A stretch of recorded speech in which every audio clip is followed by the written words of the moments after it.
Yeah.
Good evening, everyone. Welcome to tonight's City Council regular meeting for Tuesday, February 22nd, 2022. First up, first agenda item on the line is a study session topic for, City Attorney Tamara Niles will be present to solicit guidance on a procedure to review city charter. Good evening. Good evening. To provide some background on this issue, the Inglewood City Charter was adopted in 1958 and it's been amended 22 times. The light is on. I could talk louder and closer to the microphone.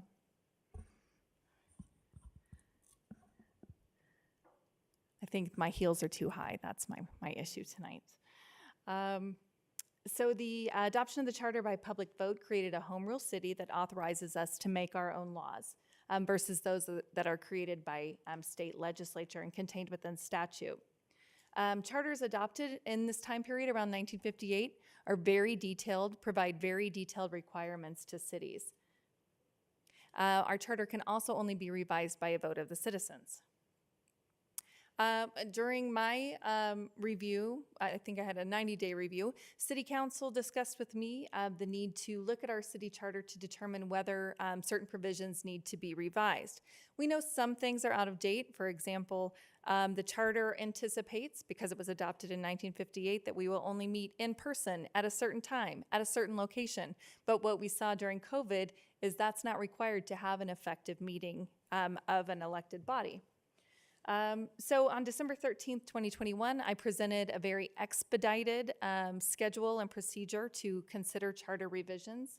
But at that time, City Council indicated that it was too fast, too expedited.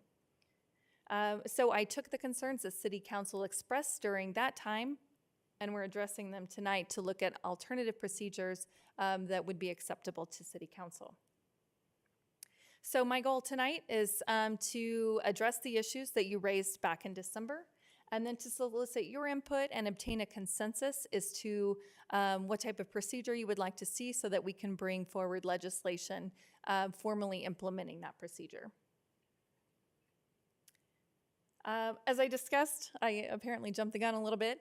We know that the current charter does have provisions that need to be revised, specifically virtual meetings.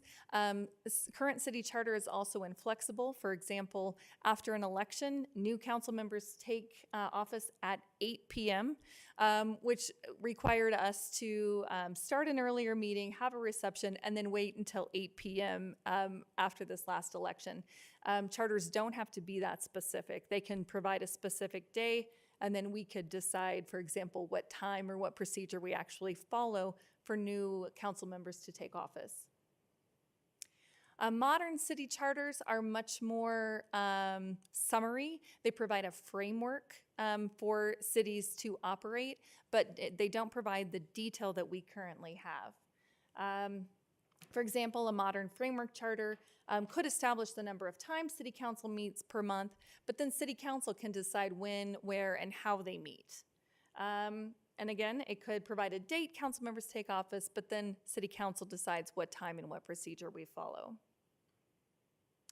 As I stated, charter amendments must be approved by ballot. It could be a special election or a regular election. Because special elections cost quite a bit of money, I would suggest we stick with the regular election schedule, which is in November. We do have a November 2022 ballot. We also have 2023 and thereafter. So we could follow a procedure whereby we consider some minor housekeeping items that wouldn't be at all controversial, that everyone agrees needs to be updated in November 2022, and consider more robust changes after further study in a later ballot question. So for July 2023, we would have to approve ballot questions July 2023 for the November 2023 ballot. We would have 17 months to establish a process, review the charter, debate potential charter amendments, and get those on the ballot. And there is the actual quotation from our charter regarding amendments. Section 8 states that amendments may be framed and submitted to the electors through petitioning of City Council or by City Council's own initiative. So we have several options, and these are the same options I presented back in December, which City Council on its own initiative can on its own draft and submit ballot questions. City Council could establish a charter commission, which is not required by law to amend the charter, but it would be a more formal process with different commissioners to formulate those ballot questions, or kind of a hybrid of the two where the city appoints a city advisory committee to review the charter and recommend proposed ballot questions. So I wanted to provide some pros and cons for each. If City Council does all the work, you could take the project on yourselves, debate charter amendments yourselves, potentially expedite the process. Cons, however, it could limit citizen input if City Council does it themselves rather than appoint citizens to do the work. And City Council already has such a full workload that adding this onto your full workload already would be a pretty significant endeavor. Charter Commission. The Colorado Constitution requires a charter commission when you're adopting a new charter, but we could voluntarily elect to utilize this formal process. It does provide an independent elected body for consideration of charter revisions, but decisions of a charter commission are binding. So it eliminates City Council's ability to provide input, debate the questions, and give their opinions. It does require an election of the commission. These commissioners are elected by the public, just like City Council members are. So that can be done November 2022, or at a special election at a cost of $36,000, approximately. It can potentially politicize the process because candidates have to run for the Charter Commission. And it's not a process for an amendment envisioned by our current city charter. Then the City Charter Advisory Committee, which City Council could create an ad hoc committee to oversee the revision process, really study our charter, and make recommendations to City Council as to what they think would work best for the city. It does encourage public participation and input, but it allows City Council to maintain its oversight and decision-making because City Council is still the final decision maker, still sets the ballot questions. It does follow City Council precedent for similar projects. For example, we're currently in the middle of a UDC, or Uniform Development Code rewrite, where City Council created a committee. The committee is reviewing it and will bring forward recommendations. And creation and appointment to the committee can be accomplished cheaply by resolution, so it's free, and quickly as well, because it's a resolution. So it just requires one reading and a vote of City Council. But there is no formal election process, so it's not an independent body chosen by the voters. It would instead be chosen by City Council. So the advisory committee decisions. The City Council would set the number of members. A Charter Commission is 9 members for comparison. The City Council would need to set the procedure for appointment, decide how they're going to do it, whether they advertise, interview, that sort of thing. And City Council also sets the review and recommendation procedure. City Council would also set the schedule for that. So there'd be quite a few decisions to make in that resolution. So I would request direction on how City Council would like to proceed. So the first question I have is whether the majority of council would like to see City Council take on this project, a formal charter commission, or an advisory committee appointed by City Council, and then with formal adoption by City Council.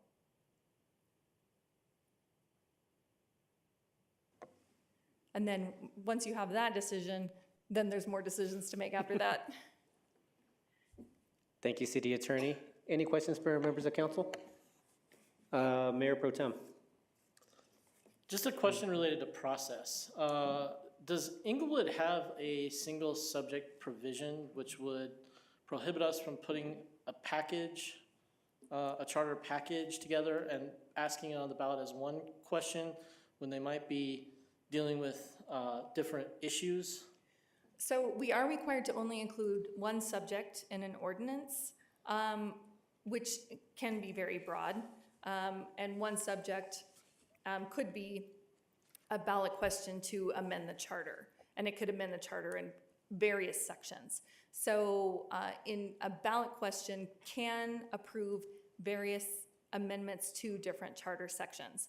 And I also double checked, we have contacted a consultant to oversee this process through whatever body or procedure City Council would like to utilize. And they agreed with my conclusion that we could have a single ballot question to completely amend the charter. Okay, that answers it. Thank you. Member Russell, did you still have a question? I actually have a comment because under the Charter Commission, and one of the cons was candidates running for the Charter Commission can politicize the process. This is not a process envisioned within the city charter, but I can tell you council appointing can become a political process because when we in the past have appointed, and twice since I've been on city council, there's been a vacant seat on city council, and just it's the division on city council is along political lines as well. So I think that I actually think that getting people to run for a position now, however, that may be problematic. I'm not going to say that's the solution, but I think you would get people that are very interested. So, thank you. Thank you, Member Russell. Member Nudenkamp. Thank you, Mayor. Thank you for the presentation. I have a question about the consultant that you've been working with on this project. Have they indicated the amount of work? I'm trying to kind of get an idea of how much work are we looking at if council were to do it versus if there was a commission or a committee.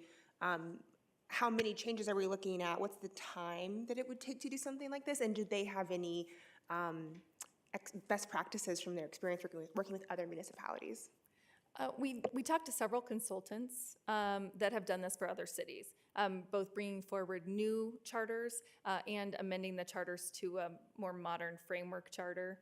And they would anticipate if we have a timeline where the ballot question doesn't have to be adopted until July 2023, meeting once per month, first reviewing the charter, then bringing forth specific sections to determine whether it should be changed section by section or whether they would recommend scrapping the whole thing and starting with a completely replacement framework. But they would anticipate just once a month, at least until July 2023 got closer.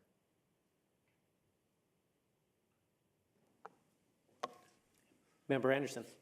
Thank you, Mayor. And I think, and thank you for the presentation, City Attorney. I think my question is more for City Council. I guess the answer to the question of how would we want to go about it, to me comes down to how many changes do we want to make? How big of a deal is this? I think I initially saw it as a few small changes or maybe some medium-sized changes. And if that's the case, then I think the just City Council going at it is totally fine with me. If we're doing a whole new charter, then that seems to me to be something for a charter commission. And then I guess if it's something in between, I would say, we could do the advisory committee. That's kind of how I would see that. I would lean towards a modest number. I mean, I don't know that we have, after hearing the small changes that we kind of are aware of already, I don't know that I have big problems with how our charter is currently functioning. And maybe I'm missing something or some others have some other opinion, but I'd be curious what council sees and how big of changes we want to make. That's a good point, Member Anderson. Anybody want to weigh in on Member Anderson's question? Mayor Pro Tem. I definitely think that we have a charter that could use some refreshing. I also think my leaning here is that this is work that the council should do itself. Barring that, my preference would be an actual elected charter commission as opposed to a citizens working group. I suppose I'd be okay with any of those three options, but number one in my book would be we work through it ourselves. Every study session schedule half an hour to review some provision of the charter, and if we get it resolved that night, then we can put it in the book for later, and if we don't, then we work through it the next session. And we just go through it for the next 2 years until it's ready to go onto the ballot. That would be how I would do it. Thank you, Mayor Pro Tem. Member Woodward. Yes, I'm wondering if, I would like to see citizens involved in it. And I'm wondering, can we have an advisory committee made up of some appointed council members and the advisory committee? And Yes. with that in mind, then the council members could bring it back to the full council on certain questions that were coming up. The makeup of the, any advisory committee would be solely within your discretion. If you, depending on the number of council members you would want to appoint, it could then become an open meeting of the council under the Open Meetings Act. So if you wanted to go that direction, I would suggest you appoint no more than 2 council members. But that's certainly possible. Okay. Yeah, I guess I would like to see citizen participation in that. I think there's enough involved citizens in the city of Englewood that it would be helpful. Thank you, Member Woodward. Member Thank you. I'm wondering if we're looking at, in Mayor Pro Tem's words, a refresh. To me, that's saying mostly some minor changes, maybe some medium-sized changes. If we could do some combination where we gather citizen input via some public forums, kind of like we're doing with the Title 16. I know there's a steering committee there as well, but the city council could kind of function as a steering committee, and then have a series of topics where we have community forums and people could come in and share their input, do the surveys and all that kind of stuff, gather input as a council, and then have council actually, work through that with the citizen input and make those decisions. That maybe strikes me as a good balance for what we're going after. Member Noonekamp. I would support the proposal from Member Anderson. I think that's a nice balance, and I think it allows us to continue working this through at a timely fashion. I would also support getting some of the low-hanging fruit on the ballot this fall, and then continuing to work towards next fall as well. Thank you, Member Noonekamp. Any other comments? So I'll start with the one that Member Anderson just brought up. If members of council want to see a hybrid approach of starting with council, then opening it up to members of the public after it's been decided. It sounds like there's 3 head nods over here. Anybody okay with that process? Member Russell. So I'm just trying to understand your interpretation of that. So this question is based on that. Are you saying the council would decide what we want and then get citizen input on what we want? The way that I understand it would be members of council, I think this is a hybrid approach also from what Mayor Pro Tem Ward was asking, where we would discuss certain items during study session. We'd come to, not necessarily an agreement, but we would come with a few ideas of how to change things, then open it up to the public, whether through a open house type of situation where basically members of the public can weigh in on what city council has decided. Okay, so I have a little bit of a problem with that. I mean, I don't have a problem with council coming up with topics that ought to be discussed. The problem is they elect us, we follow what they want. So I believe that it would be wiser for us to have open town hall meetings where they give their input to us, and then we digest that and move on with it. I think that would be more fair and put the citizens in the position that they're in. I think that's more what I was driving at, is more of coming up with topics that maybe we could present to the public and and then making decisions on how we want to word those issues on the ballot after we get the citizen input. So let me see if I understand this correctly, Member Anderson. Unless Member Russell, did you have something? I just wanted to say one more thing that, along that lines, we could also then solicit input from them on topics that they would like addressed also. But yes, that's what I understood. Okay. So Member Anderson, if you wouldn't mind, I'm trying to understand the process. So these items will not be discussed openly within study session to begin with? I guess I'm still trying to figure out exactly what I'm driving at here, I guess, thinking through the details of how it would work. But I was thinking it would be, we would publicly discuss in a study session topics and even ideas, but wouldn't land anywhere until we brought those topics to a public input, whether it's a public hearing or an open house or a public forum of some kind.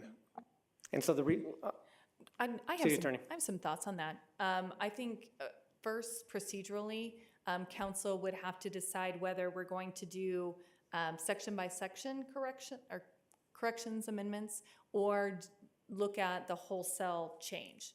To me, that would be decision number one, policy decision for council to make.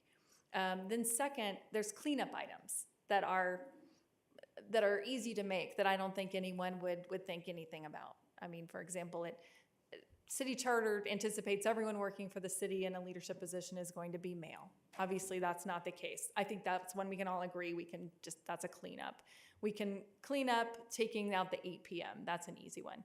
So then there's those that are easy if we decide to do the section by section. But then there's others that may be a policy change, that may be a complete overhaul of how we currently approach an issue. And I think those then you could solicit the public input on those because those are more of a debate. Reasonable minds may differ on those. So I think it's several different steps. Mayor Pro Tem? Yeah, I'm on board with Member Russell's idea. I think our first meeting should probably be more of an open forum where members of the public who may have ideas about the charter can bring those to us, and then we get our marching orders from there. The cleanup is where I would start, exactly what you're talking about. First session, low-hanging fruit, easy, let's fix these. And then we can move on to some of the juicier, more policy-related aspects from there. But that'll give us a pretty good start. Opening with feedback from the public, moving on to the cleanup, and then on to further heavier matters. Member Noonkip? Thank you, Mayor.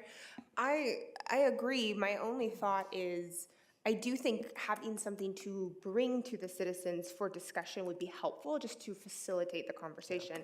I don't know if everyone knows the charter at the back of their hand, and so coming with, here are the broad topics we want to discuss and solicit input in as a starting place would be helpful, but I'd like to see some scaffolding there for them.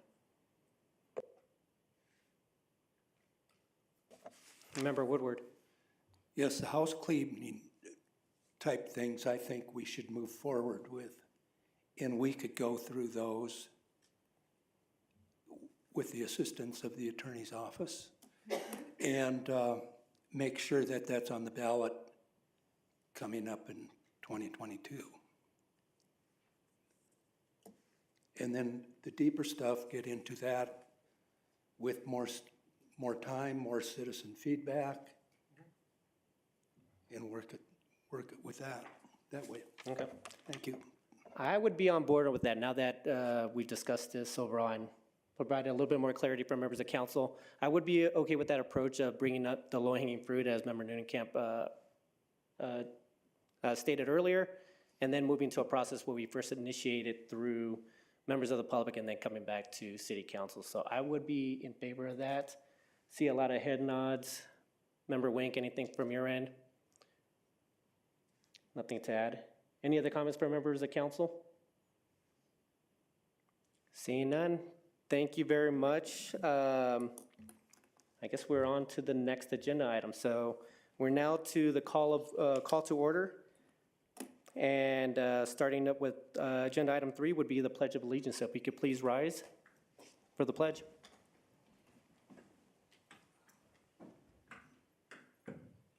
I pledge allegiance to the flag of the United States of America and to the republic for which it stands, one nation, under God, indivisible, with liberty and justice for all. City Clerk, can you please take roll call? Yes, good evening. Member Anderson, Present? Member Newnenkamp, Present? Member Russell, Present. Mayor Pro Tem Ward, Present. Member Wink, Present. Member Woodward, Present. Mayor Sierra. Present. All 7 present. Thank you, City Clerk. And now moving on to the minutes of the regular City Council meeting from February 7th, 2022. Any changes that any members of council would like to make? Seeing none, can I get a motion to approve? I move to approve the minutes from February 7th, 2022. Thank you, Member Noonan. Can I get a second? Second? Thank you, Member Anderson. Can we please vote? Member Anderson, Aye. Member Newnenkamp, Aye. Member Russell, Aye. Mayor Pro Tem Ward, Aye.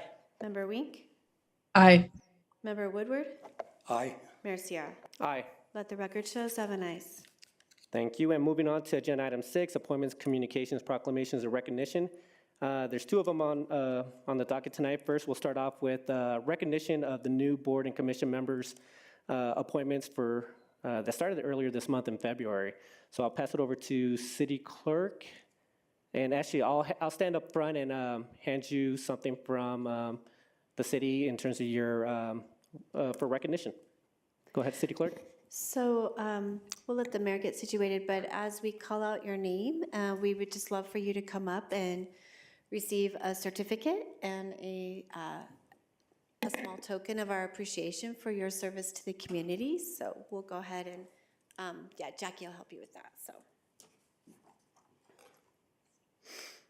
All right.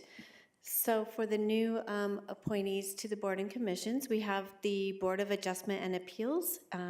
So our first member is Aaron Rieger, a regular member. All right. For the Budget Advisory Committee, we have James Haran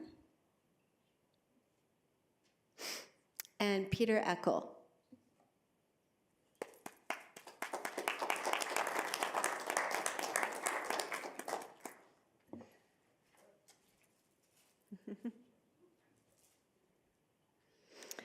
All right, our next board is the Cultural Arts Commission, and we have Stacy Potish.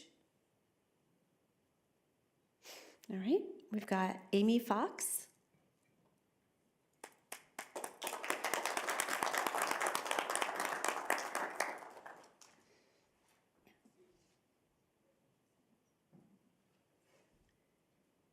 All right, our next member is Leah Moran.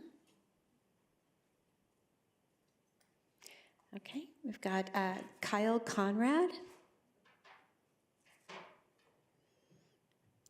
and Monica Alvarez.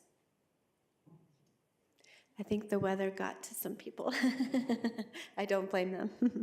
All right, for Election Commission, we have Doug Cohen.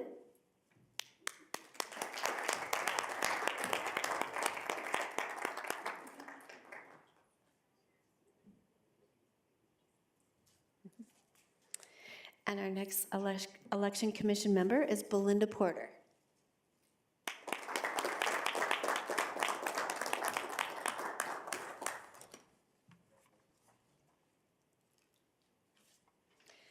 All right, for the Englewood Housing Authority, we want to recognize David Handzewski. Excuse me. For Historic Preservation Committee, we've got Mary Miles. The Malley Center Trust Fund is Joseph Demore. The Non-Emergency Pension Board, we have Belinda Porter.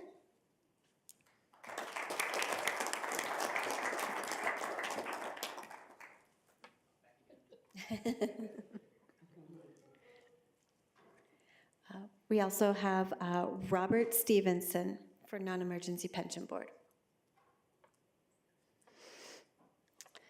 All right, for Parks and Recreation Commission, we have Cody Phelps.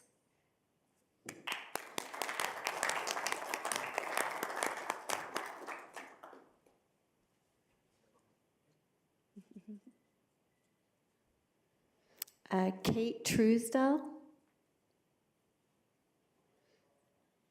Stephen Young. All right, so for Planning and Zoning Commission, we have Brenda Hubka, Judy Brown, and Aaron Martinez. For the Public Library Board, we have Maggie Burns,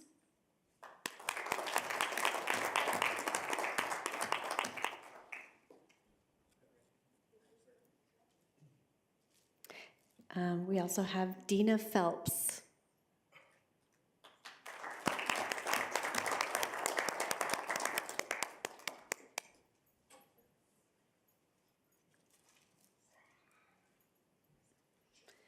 Okay, for the Sustainability Committee, we have Jessica Hall, Christine Brinker, Dana Liebert, Stephen Strawbridge, and Rachel Palia. Transportation Advisory Committee, we've got Neil Sarno, Greg Nattison, Tim Whitney,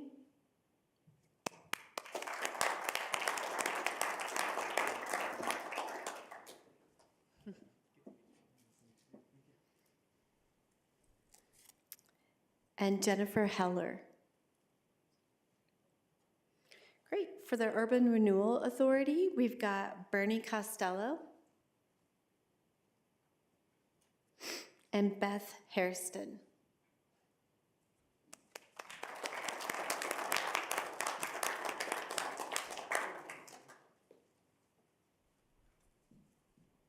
For the Water and Sewer Board, we've got Caitlin Mercier, Marjan Freeman,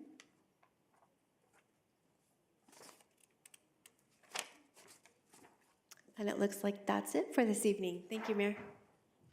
Thank you to everyone for serving your community.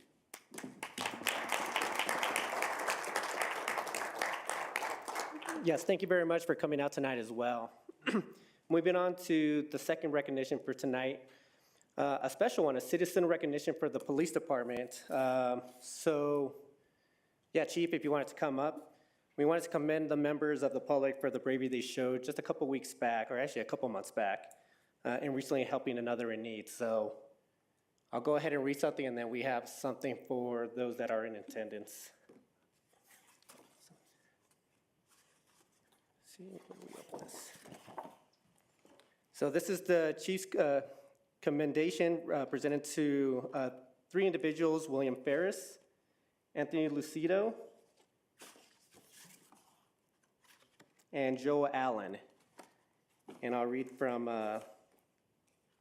this. On November 24, 2021 at 10:24 a.m., a woman was sitting in her vehicle with the engine running in the parking lot at the U.S. Post Office at 3330 South Broadway. A male suspect armed with a box cutter approached her vehicle and demanded that she get out of the vehicle. The victim exited her vehicle and began to scream as the suspect entered the driver's seat. Recognizing the need to intervene for the safety of the victim, several citizens in the area heard the screams of the victim and rushed to her aid. Anthony Lucido, who worked at the post office, and Joe Allen, who came from a neighboring business, confronted the suspect and pulled him away from the victim. William Ferris also came from a neighboring business and tackled the suspect as he broke free from Lucido and Allen. Ferris injured his knee as he confronted the suspect. Lucido and Allen regained control of the suspect and held him down until responding officers arrived on the scene. The suspect was placed into custody without further incident. Ferris was treated by the medics for his injury. A dangerous suspect was taken into custody and a motor vehicle theft was thwarted due to the selfless actions of these citizens. We are grateful that we have such caring citizens who are willing to act quickly and come to the defense of another citizen who was in jeopardy. We have one member of the public here tonight from that event. We want to thank you, obviously, for the bravery they showed that night. If any members of council want to speak up, but obviously yeah, great work that night, or that day. Thank you so much.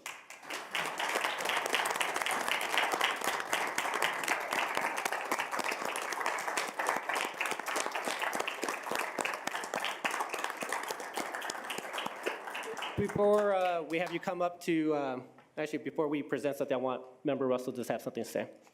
I just want to say thank you, Mr. Ferris. Thank you for coming this evening, and also the other two people that intervened, because we need far more people in our community to stand up for each other, because this is what makes Englewood great, that we care for each other and intervene. Thank you so much.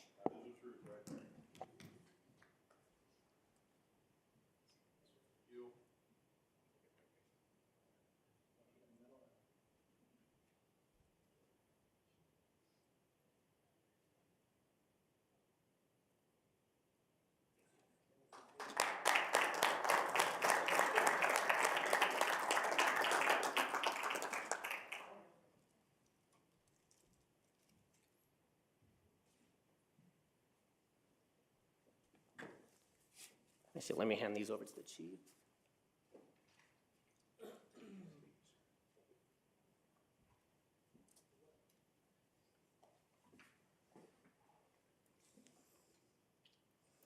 And now moving on to agenda item seven, recognition of scheduled public comment.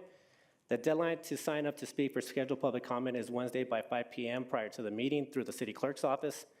This is an opportunity for the public to address city council. There is an expectation that the presentation will be conducted in a respectful manner. Council may ask questions for clarification, but there will be no dialogue. Please limit your presentations to 5 minutes, and written materials for presentation to council may be submitted to the city clerk. So the only item that I have for scheduled public comment tonight is was submitted by an Englewood resident, A. McKew. So members of the public and city council can also view that online. Mayor, before we start unscheduled public comment, do we still have our Zoom call up? Did not see that.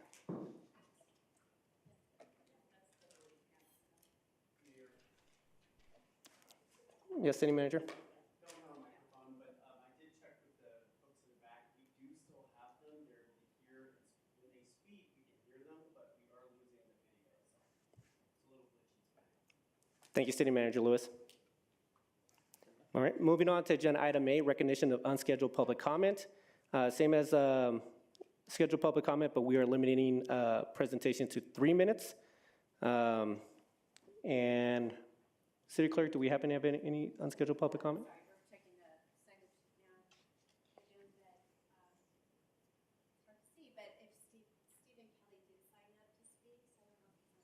Okay. Mayor, a point of information. I couldn't hear anything that was said by the clerk. Okay. I'm sorry, that was not in my microphone, so that's my fault. So we don't have any, we're getting the sign-up sheet now, but I do know that Steve Kelly did pre-register for a 3-minute spot. I just can't see the screen, so I don't know if he's joining us by Zoom.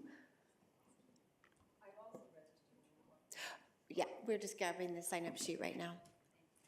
I do see him here. Okay, great. So just 1 second as the assistant city clerk brings us the list for tonight. Thank you so much. And so we'll start off with Maybe we can start with the people that are present. here. Yeah. Okay, perfect. So first up would be Ms. Kathleen Bailey. Good evening, Ms. Bailey. If you can just state your name and your cross streets or your address. Oh, good. Back being here, I'm glad. Can everybody hear me? Kathleen Bailey, District 4. Could you, can you state your cross streets? I don't think just the district does not conform to the policy. Oh, certainly, Union and Jason. Thank you so much. Like many baby boomers, I became and remain concerned with both civil rights and environmental protection. I am grateful for the work of Englewood's Diversity and Inclusion Committee and appreciate the inspired by the quite eloquent, beautifully articulated February 14th counter responses made by council members Noonenkamp, Wink, Woodward, and Sierra. But I am here tonight because I must stand up and I must speak up against the stunning February 14th public comments and discriminating votes made from a position of authority by 3 sitting governing council members, Anderson, Ward, and Russell, each unabashedly intent on promoting discrimination and exclusion instead of inclusion and celebration of the Inglewood's LGBTQ community, and from my perspective, reflecting the destructive, self-righteous, religious bigotry, ignorance, and hate of the past. With my remaining time, I will read the powerful words of Mr. A. McKew and his family in their 215 response. He wrote, "Dear City Council, my family and I have lived in Inglewood for 9 years. We are a veteran family who have served with honor and distinction. My family continues to serve our community in the medical and law enforcement fields. We have a foster family who has opened its home to children who need loving and stable environment to thrive in. Despite all that my family does and contributes as a productive citizen of Inglewood, it is concerning to me that during the council study session on February 14th, 22, some of you chose to make it clear that families like ours who identify as LGBTQ do not matter or are valued in Inglewood. Our queer family dollars help support Inglewood businesses, raise taxes, fix infrastructure, support the valued staff who work hard to encourage Inglewood to be its best. The rhetoric and propaganda during the meeting harken back to darker days in this country when similar conversations to justify discrimination of fellow Americans who were Native American, African American, Asian American, Jewish, or women. You spoke of patriotism, the Bill of Rights, and the Constitution. However, your actions to single out a group that has historically been prosecuted, discriminated against, fired upon jobs, murdered, assaulted, targeted of hate crimes, unable to marry, unable to secure financing, adopt children, pay taxes, access an inheritance, and target American domestic Ms. Bailey. terrorism. Ms. Doesn't Bailey. speak any Excuse me, Ms. of the Bailey. philosophy you claim to represent. Thank you for your 3 minutes of time. Thank you very much, Ms. Bailey. Thank you very much. Moving on to second unscheduled public comment is Mr. Chris Dewis. Hello, Mr. Dewis, if you could state your name and your cross streets or your address. Good afternoon. My name's Chris Dewis, Shenango and Lincoln for 38 years, a resident of Inglewood for 63 years. First off, I haven't spoken from the new council for a while. I want to say it's a breath of fresh air to have you guys here compared to the old council. So since my buddy was getting an award tonight, I Googled Inglewood crime, and one of the FBI statistics that came up tonight on the computer was, it says here, under the Inglewood, Colorado crime, with a crime rate of 62 per 1,000 residents, Inglewood has one of the highest crime rates in America compared to all communities of this size, from the smallest towns to the very largest cities. One chance of becoming a victim of either violent crime or property crime is 1 in 16. That's here in Inglewood, according to the FBI. Littleton is 1 in 32. I'm just curious, and I know I love the chief of police here. I love everything about Inglewood, but we do have a bad crime rate, and I'm just wondering why. Since I've lived here, I've seen things go from proactive to reactive, not just with code enforcement, but also with the police department. I don't see cruisers out at night like I used to, and I'm wondering why. I think if there was more police cars cruising the streets, there wouldn't be as many vehicle thefts, break-ins, and all that kind of stuff. I think it would be a deterrent. I like to see us be a little more proactive. And I really didn't have time to make any notes. I just wanted to put that out there. So thank you guys very much, and it's good to see you. Thank you, Mr. Dewis. Any questions from council? Seeing none, thank you very much, Mr. Dewis. And online, we have Mr. Steve Kelly. Mr. Kelly, can you hear us? Yes, sir. Hello, Mr. Kelly. If you could just state your name and your cross streets or your address. Yep. Stephen Kelly, Radcliffe in Delaware. City Council member Russell, in your response last week, you missed my 2 points. So to clarify, in regard to masks, I know you weren't wearing a mask, but your actions and words regarding violations were not hypocritical in my opinion. So I did not make note of you're not wearing a mask. And 2, City Council has spoken, you said. They spoke about off-leash regulations. The change in regulations and the closing of the north side of Jason Park in December are 2 separate actions. At least that's the public face. If true, it shows council's inability to see the big picture and the effect that these 2 actions, when combined, has had on a community of citizens. That's concerning, very concerning. Such a major disruption with parks and council's inability to see the immediate impact on a community demonstrates to me a dereliction of duty by council, city manager, and parks leadership, including the Parks Commission. You also communicated that further discussion should be had individually. Well, I disagree, since an email was sent to the city manager, the city attorney, every city council member about my concerns, and 0 response was sent. Continuing, kind of moving on, but on page 7 of the latest issue of the Englewood Citizen, the strategic plan is bulleted. It says, quote, establishing a new outcome area called community well-being to focus on our city's great work in such areas, which include parks and recreation. Well, your and Parks Department's double blow at Jason Park is an act of community genocide, not community well-being. Further, Parks Department and Parks Commission's feeble attempt to link the restrictions to off-leash privileges with community building earns a grade of F in this educator's opinion. And I do see tonight on the agenda, there's a public hearing about a planned unit development on Huron.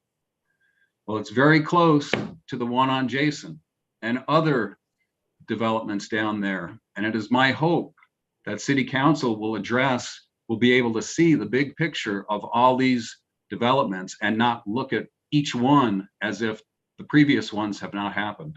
I have no opinion on this unit development, but I am concerned from previous actions that council members have blinders on or they're myopic in terms of what they're looking at. Please look at the big picture. Thank you. Thank you, Mr. Kelly. Any comments from council? Seeing none, thank you very much, Mr. Kelly, for your words tonight. Thank you. Anyone else online? City Clerk? Nope. That concludes unscheduled public comment tonight. Mayor Pro Tem Ward will be responding to public comment. Mayor Pro Tem, when you're ready. I feel it's somewhat fortuitous that I'm the one responding to public comment tonight. My words last week were ineloquent at best. And to the extent that they did harm to members of our community, I hope that those members of the community will accept my sincerest apology. I personally am glad to have people of all different backgrounds, types, lifestyles in Inglewood. And I want to make it clear that everyone is welcome here. And I will make efforts in the future to ensure that my actions prove that belief. So I apologize. I need to, in the future, work to more carefully think about what I say before I say it. And sometimes I fail as a politician. I want to be a good person more than I want to be a good politician. Don't always meet either standard. So I'm sorry. Secondly, Mr. Duis, Chris, I'm sorry, I don't know how to pronounce your last name. Crime is a concern of mine. I've talked about this recently with the manager. We've talked about this recently in council sessions, and I think that it's fair to anticipate future council discussions on the subject of crime in Englewood. I am looking forward to those discussions because I need to know as a lawmaker and as someone who's responsible for the policy that the city sets relative to police staffing, crime, and other issues that can impact crime, what we can do to solve the problem and make our residents feel safer in this community. And that goes for me too, as a resident of this community. I want to feel safe when I travel through Inglewood. I want to feel safe when I bring my parents to Inglewood, and I want everyone around me to feel safe. So how we capture that is going to be an ongoing discussion in the future, and I anticipate very soon, in the very near future, we'll be talking about that. Mr. Kelly, your comments are noted. Jason Park will reopen under the new policy at some point.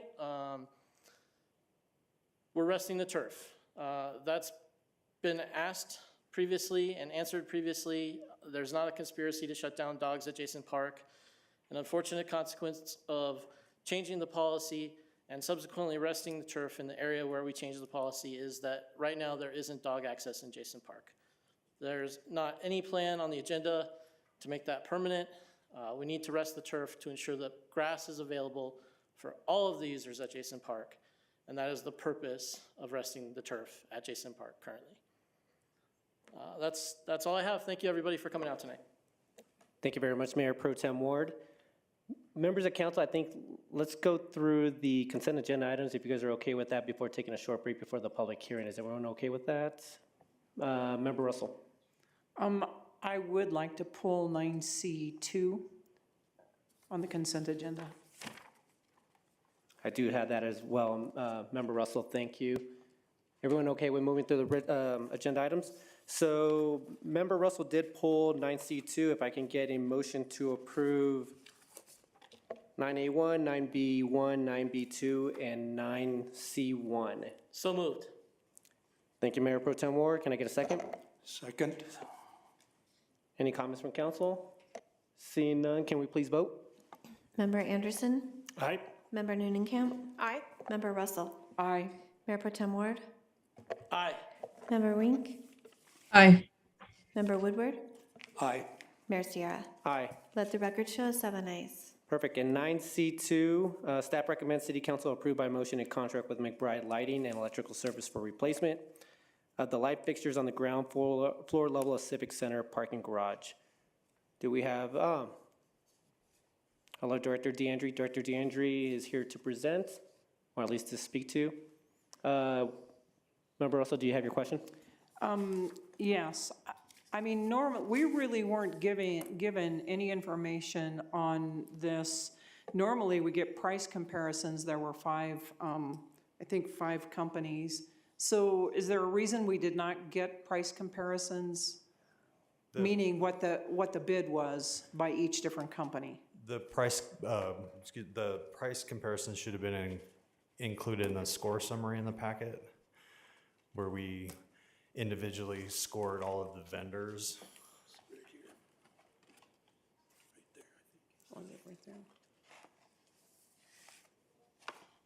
Okay, thank you. I did not see that.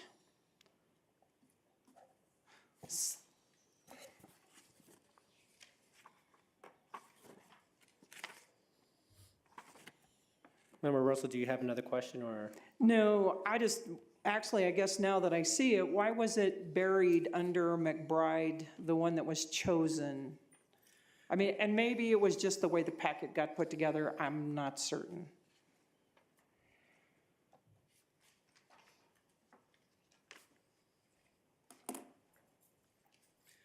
I don't believe there was any rhyme or reason between the way it was presented in the packet. Yeah, I can speak to that a little bit, Councilmember Russell. So typically, this was a request for proposals as opposed to a true bid, where we just take the lowest bid. So we're looking at it from several factors. So price is one major factor, but also the timing of when they can start construction, things like availability of personnel. So this is typically, that's why we did the scoring, because it was a multiple variety of factors. In the future, we can include that in a more direct way in the memo, but there were several factors that caused this particular company to be chosen. So why did we do like a request for proposal rather than a bid? Yeah, because I think timing was a major factor, and I'll let John talk a little bit more about that. Yeah, so stemming back to the fall of 2021, we had a lighting assessment performed with existing conditions of the lighting in there in the parking garage. So we took that assessment and wrote the RFP in a way that it was a level playing ground. It wasn't a one-for-one replacement. It was a set assessment. Same lighting fixtures, same layout across the board. So there wasn't any bettering in pricing and things of that nature to keep a straight playing field. So everybody bid on the same assessment, the same fixtures, the same quantity, so on and so forth. And who did the lighting assessment?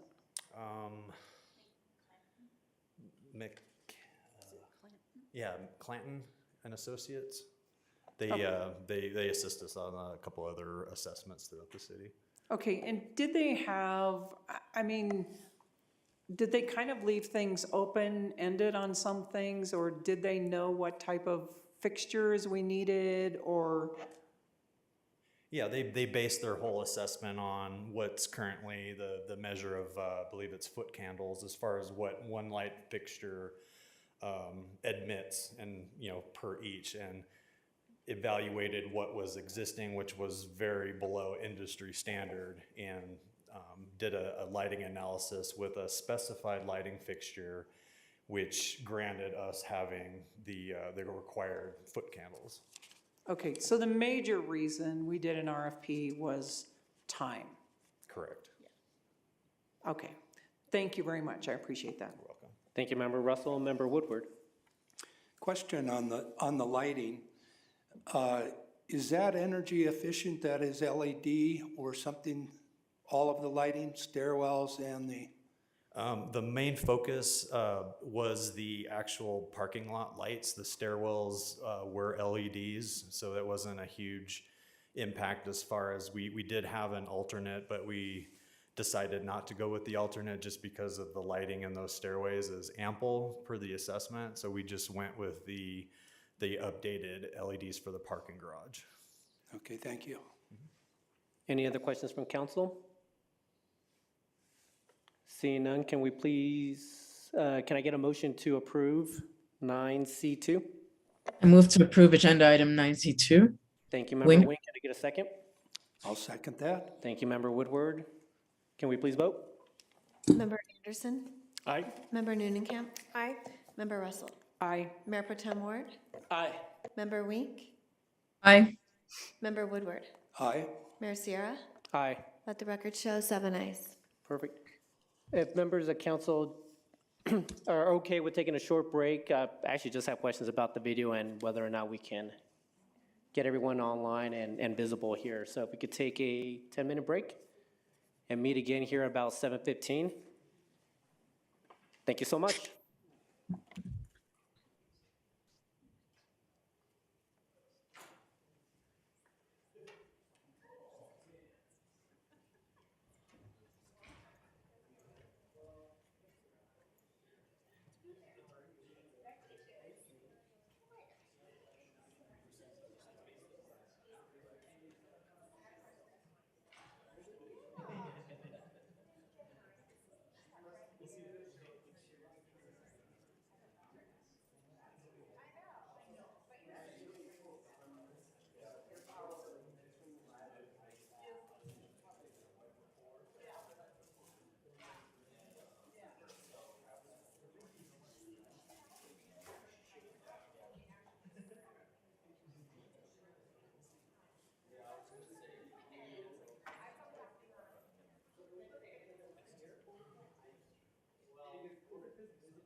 Okay, we're good.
This is the big shot.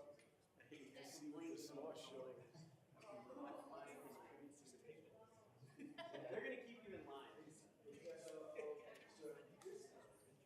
It's always hard about change. The old days, you just use words and tools and words, just like so if you look at change, I only about 40.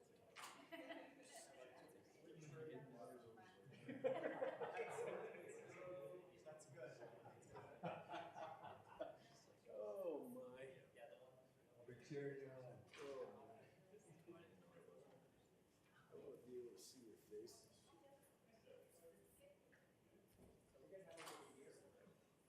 This is, they recommended that we come over here so that the commissioner will see them better.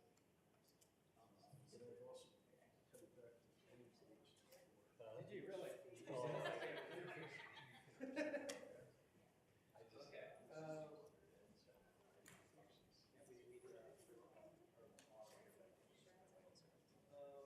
Yeah, I just want to make sure. Okay.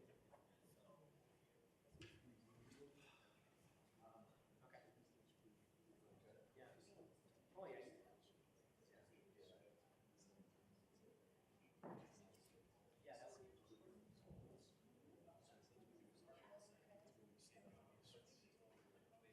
Yeah, so I just, and I'll let you know.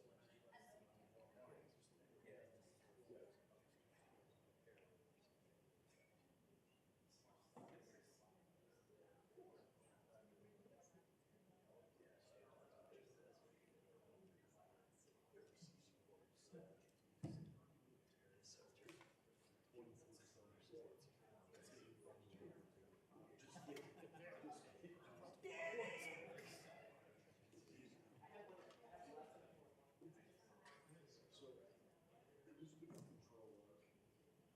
You? Control setting.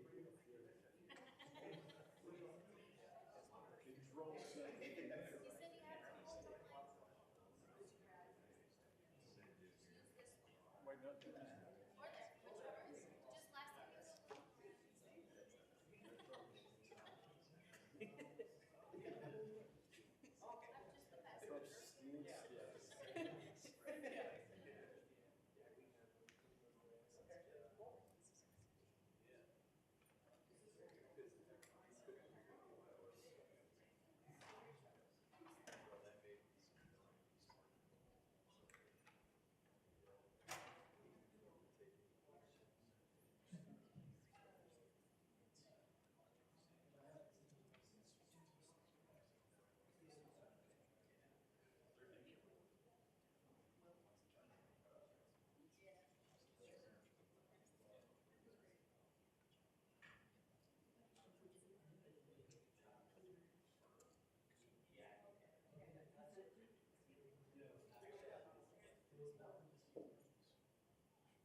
I guess I could ask that question at that point.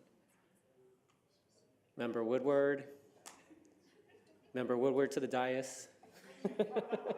Member Woodward?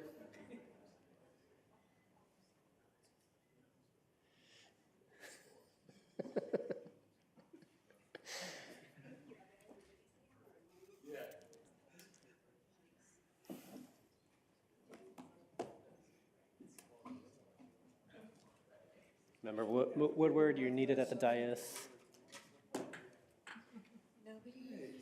Oh, yeah. Oh, okay.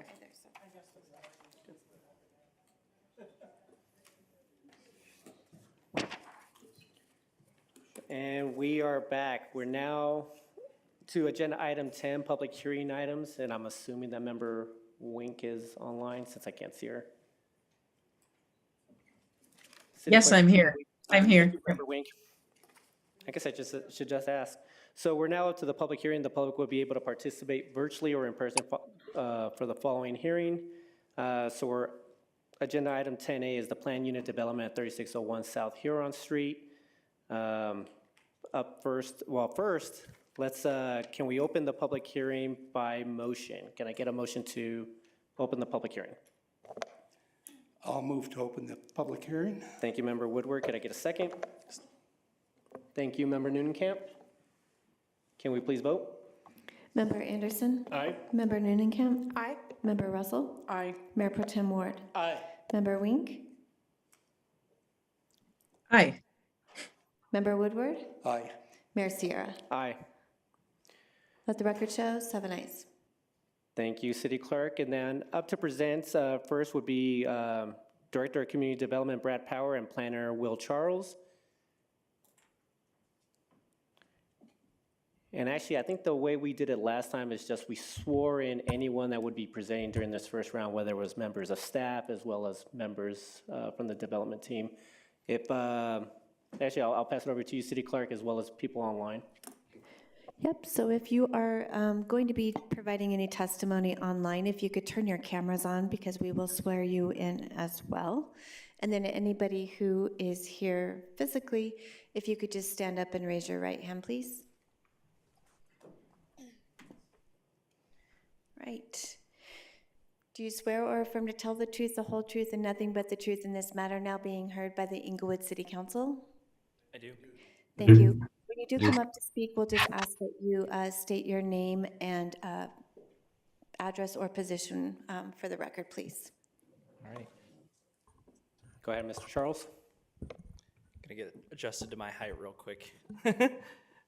So Will Charles, Planner 2 with the Community Development Department. I'm gonna test this real quick. Okay, perfect. So the matter before us tonight is 3601 and 888 West Ithaca. The property is zoned I-1 light industrial with about 0.75 acres, with the current use being an office building on the western side of the property. So the project overview, the project is 24 units divided over 4 structures, so 6 units in each. The proposed PUD would only have residential as its use. Additionally, the height limitation is 50 feet, although most of the structure is about 44 feet in height. The property boasts increased landscaping beyond what would be required of the underlying zone district, which would be that I-1 light industrial. And then they're also proposing 48 off-street parking spaces for those 24 units. So the applicant will probably have some prettier pictures in their presentation. But this is just a rough site plan of the property. So you can see the property is bordered by 3 streets, one on the north, one on the west, and then one on the east, with 4 structures with 6 units in each. This is a elevation of the property from Inca Street. As far as code modifications, so these are things that would be different from if this was, purely a use by right under the UDC. So the first being landscaping. The property has a 10% minimum landscape requirement under the development plan. On their site plan, they actually have well over this amount of landscaping. They have about 13% of the ground cover being covered in landscaping.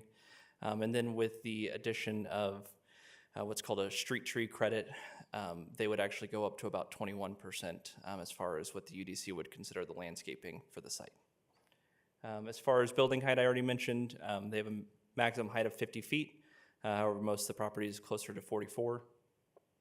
Additionally, parking, the UDC calls out about 1.7 spaces per unit for a development of this type. These are each having a 2-car garage, so 48 spaces for those 24 units. As far as setbacks go, the I-1 light industrial does not require a setback requirement.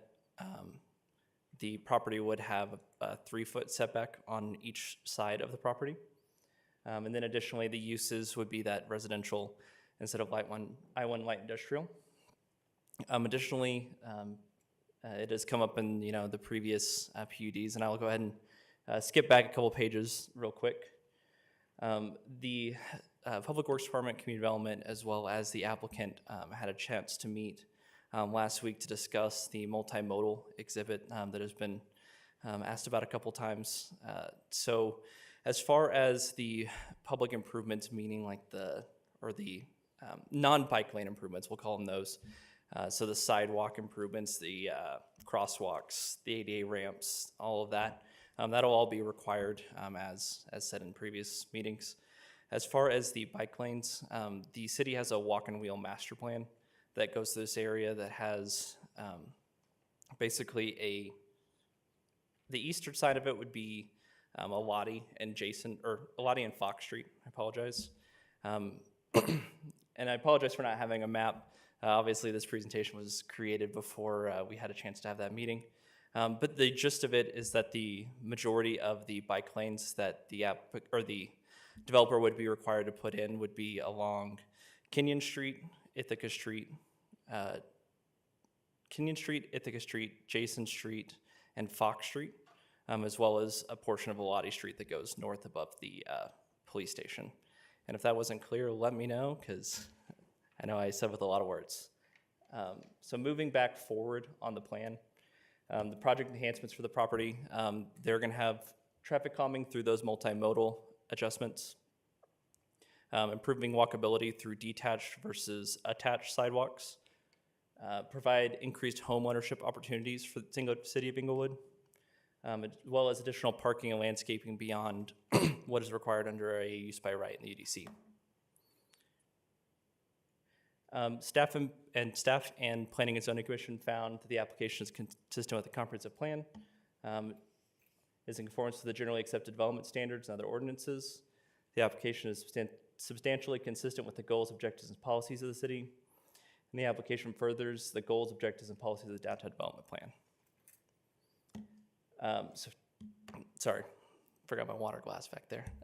So as far as Planning and Zoning Commission recommendations, I'm just going to go ahead and turn this way and read from the slide because this screen is not working. So payment of $16,320 for park and open space fee in lieu, reconstruction of those curved ramps and crosswalks, installation and maintenance of a historic plaque at the corner of Ithaca and Huron, documenting the significance, the historic role that the site played in the carnation industry within the city per the approved landscape plan.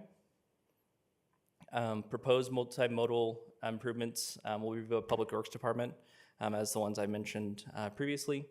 A minor subdivision will be required and filed at Arapahoe County prior to building permits.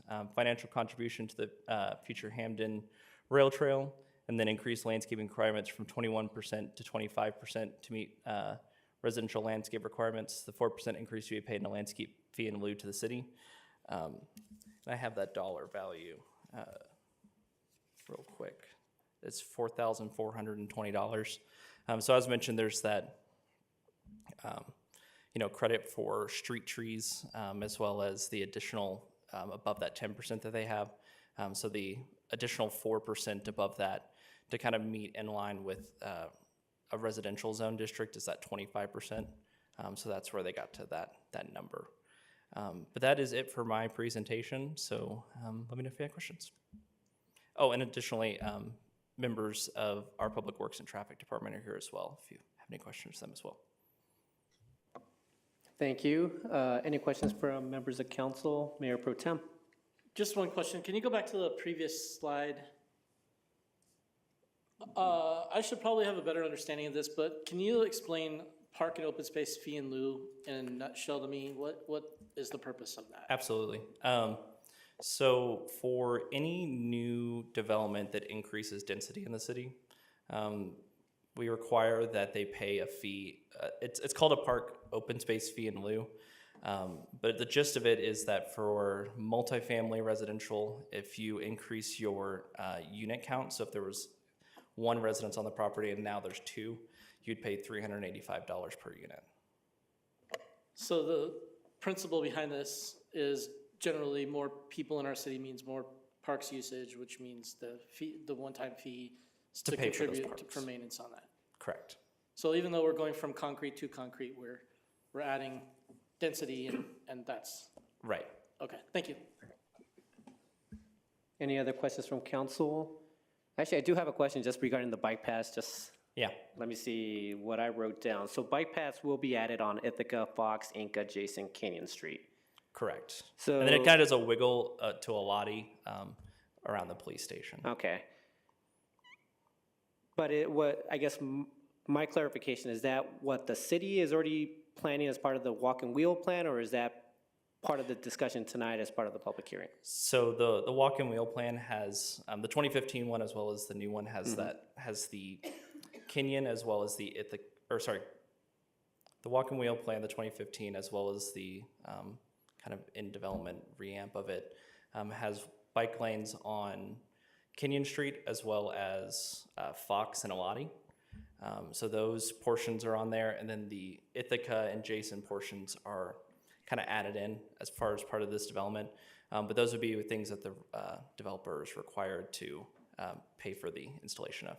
Okay, Mayor, Councilmember Wink has her hand up. perfect. Member Wink. Thank you, City Clerk. Thanks, Mayor. I too, Mr. Charles had a question about the bike plan, and this may be due to oversight in Cheryl's brain, but the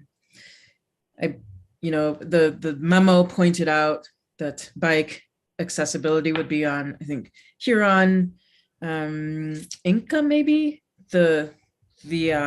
those streets, and you also mentioned that there would be some wiggle. The expectation is there's a little bit of wiggle to Alati. I love the idea that there's allowance for more biking in the city and safe biking. I just want to understand that the surrounding, like the ingress and egress to that area of bikes accessibility is there in the city. Because I wonder, okay, it makes sense and there's allowance to bike around here. And then where do they go? Are they compromised traffic wise? And in that same vein, I'm wondering if, probably similar to Mayor Sierra's question, if we are weaving in a plan to sort of to support what this PUD is enabling in the way of bike access. So are we doing anything to support what they're going to allow for, perhaps beyond the bounds of this project? It just feels a little encapsulated when I read this. Yeah. So that was kind of the intent of tying it to proposed lanes in the walk and wheel master plan, was to kind of allow for that, eventual connectivity. So right now, the one bike lane that I can think off the top of my head that would be connected to this would be the portion on Windermere that already has sharrows that go down that. As far as the northbound, I'm not sure. If either of our public works representatives know a little more on that, I'll kind of defer the back half of that question to them. That's fair enough, Mr. Charles. And I know that a lot's in development, but yeah, if there's more to be said, that'd be great. Thank you. I see Director DeAndre's making her way to the podium. Director DeAndre, do you have anything to add? Yes, so I think, as the mayor and Member Wink pointed out, the plan is for them just to do kind of the immediate area. So we would have to build on for that. So it'd end essentially at Kenyon, let's say from I believe, Windermere to whatever the end street is. So then you're kind of just lost in space. So Right. we would want to build on that, and that would help to prioritize our next projects, is to then bring that out to a reasonable phase. So bring it all the way on Kenyon, let's say, to Broadway, so that it makes sense. It gets you to another facility or gets you at least to a major street. Wonderful. Thank you so much, Director DeAndre. Thank you, Mayor. Thank you. Any Thank other you, Mr. questions from council? If not, we can go ahead and open the presentation up to members of MRA. Mr. Kudla? Good evening, Mr. Kudla. You have been sworn in. You have the podium as well as an open mic over here in case you want to walk back and forth like you did last time around. So giving you the option tonight, Mr. Kudla. In addition to taking my oath, I promise this evening not to have 20 boards. Number two, I promise not to run around and lay on the floor. Number three, it's a privilege to be here tonight to share with a lot of people. And Doug Cohen prompted some inspiration with me when I looked at his book, and I just met him briefly in the lobby. So I prefaced my presentation by saying there's a lot of history here in that presentation of his book. Number two, I looked at the latter chapters of it about the carnation dimension and acknowledgement. And I would like to say that in the future, it's a big statement. I'd like to be able to look back and say that I had a positive impact on our next transition of living in Englewood. So that was pretty memorable. So with all of that, let's go ahead and take a peek. Tonight, as you folks know, I'm here with members of my staff, Alma, Danny, Joe, Ryan. I got a couple helplines out there somewhere that we'll call in if we need them. You folks know that we have been very, very committed and very active. This is another second part of our diversification delivery of different types of housing for different demographics across the board, entry level, middle level, all types of sizes. So our focus tonight will be on size, price, demographic, and also recognition of the technical accomplishments that we've had. Alma, I've mentioned here the members that are with us either online or in the room. The project's pretty redundant from the last time. We haven't changed our name, we haven't changed our address, and we still have the same proud buildings. You know that we are committed. In this particular opportunity for Huron, we've chatted at length with supply and demand experts in Englewood. We want to continue to have attainable for-sale housing of all ages and demographics. In this particular case, it is in the upper range of pricing, $600 to $650. There's only 24 of them for that segment of the marketplace. And when we made a presentation just recently to the Planning Commission, we were amazed by the updated stats with what product was available and not available. And we had 16 residents in Englewood for sale. So we hope to add to the opportunities for choice. There's some obvious items. We want to help with the municipal tax bases. We're all about activation, energy, positive energy, connectivity, walkability, trying to build enough rooftops to generate more people on the street. Back to the safety discussion that we had earlier this evening, more people on the street, usually more eyes. We will continue our focus on open space, public art. We are going to have a dedication on behalf of the Holbergs in the Carnation District. We will continue looking at our three choices for attainability. And Bing, I sure hope that we have a brand that we will be proud of to bring forward with Englewood on the industrial area. Everyone knows about the catalytic area, so I'm not going to spend a lot of time there. We did the walkability and connectivity stat sheet that has been of record through our first presentation and to the public. We are very encouraged by our ability to connect to the city center, light rail, but also to the other districts, as in downtown, the downtown Broadway area, along with the Swedish health area. The site is pretty self-explanatory. Everyone says, where is it? I say south of the south.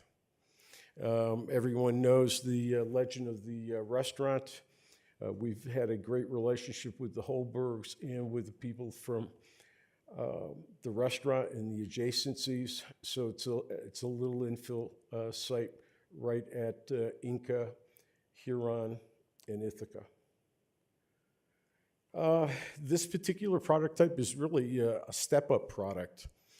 The first opportunity that we presented to you folks represented some entry-level opportunities. This is probably a step-up product that is available for individuals in that 35 to 45 because it does have stairs, no elevators.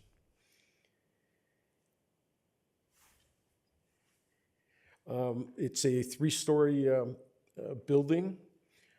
It has, as Will mentioned, there's 4 of them.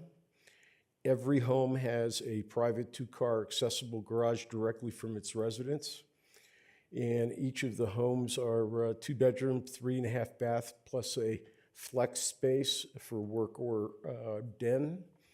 And one of the technical obligations that we fulfilled with the city through its engineering department and overall requirements, we do have on-site stormwater quality and detention to the city codes. Pictures, we can jump through these relatively quick. Here's a view from the east, looking east, mid-block looking west, another one looking south. The south, the restaurant looking north. And there's an aerial of the site from a visual standpoint. It's interesting, there's been a lot of hard surface discussed over a period of time. We hope to bring different dimensions to the neighborhood through all 3 communities. Another rendition. Traffic counts, we want to emphasize the fact that the traffic engineers representing us in conjunction with the city looked at all of the surrounding areas, and in this particular case, the round trips from the existing site, according to the industrial standards, is about 65 per day. And the proposed residential development would have about 70. So it's about the same. Everyone looks at parking ratios. That has been a topic of discussion for all of the presentations that the council has been seeing over the last 6 months.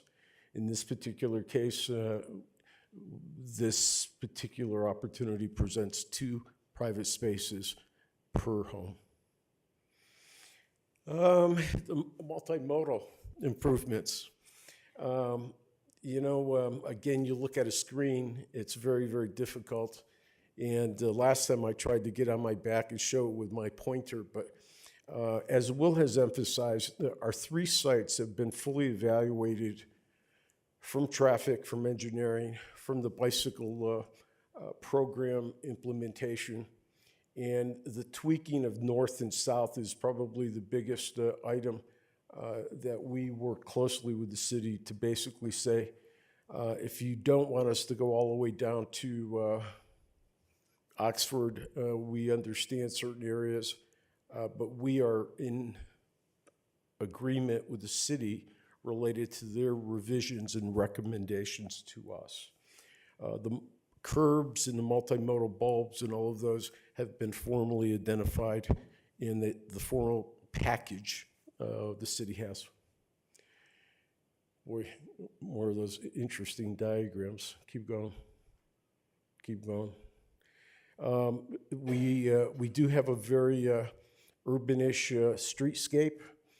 This particular slide represents not only the 24 residences on the site between the three streets, but someone asked me publicly, what's the off-street parking like?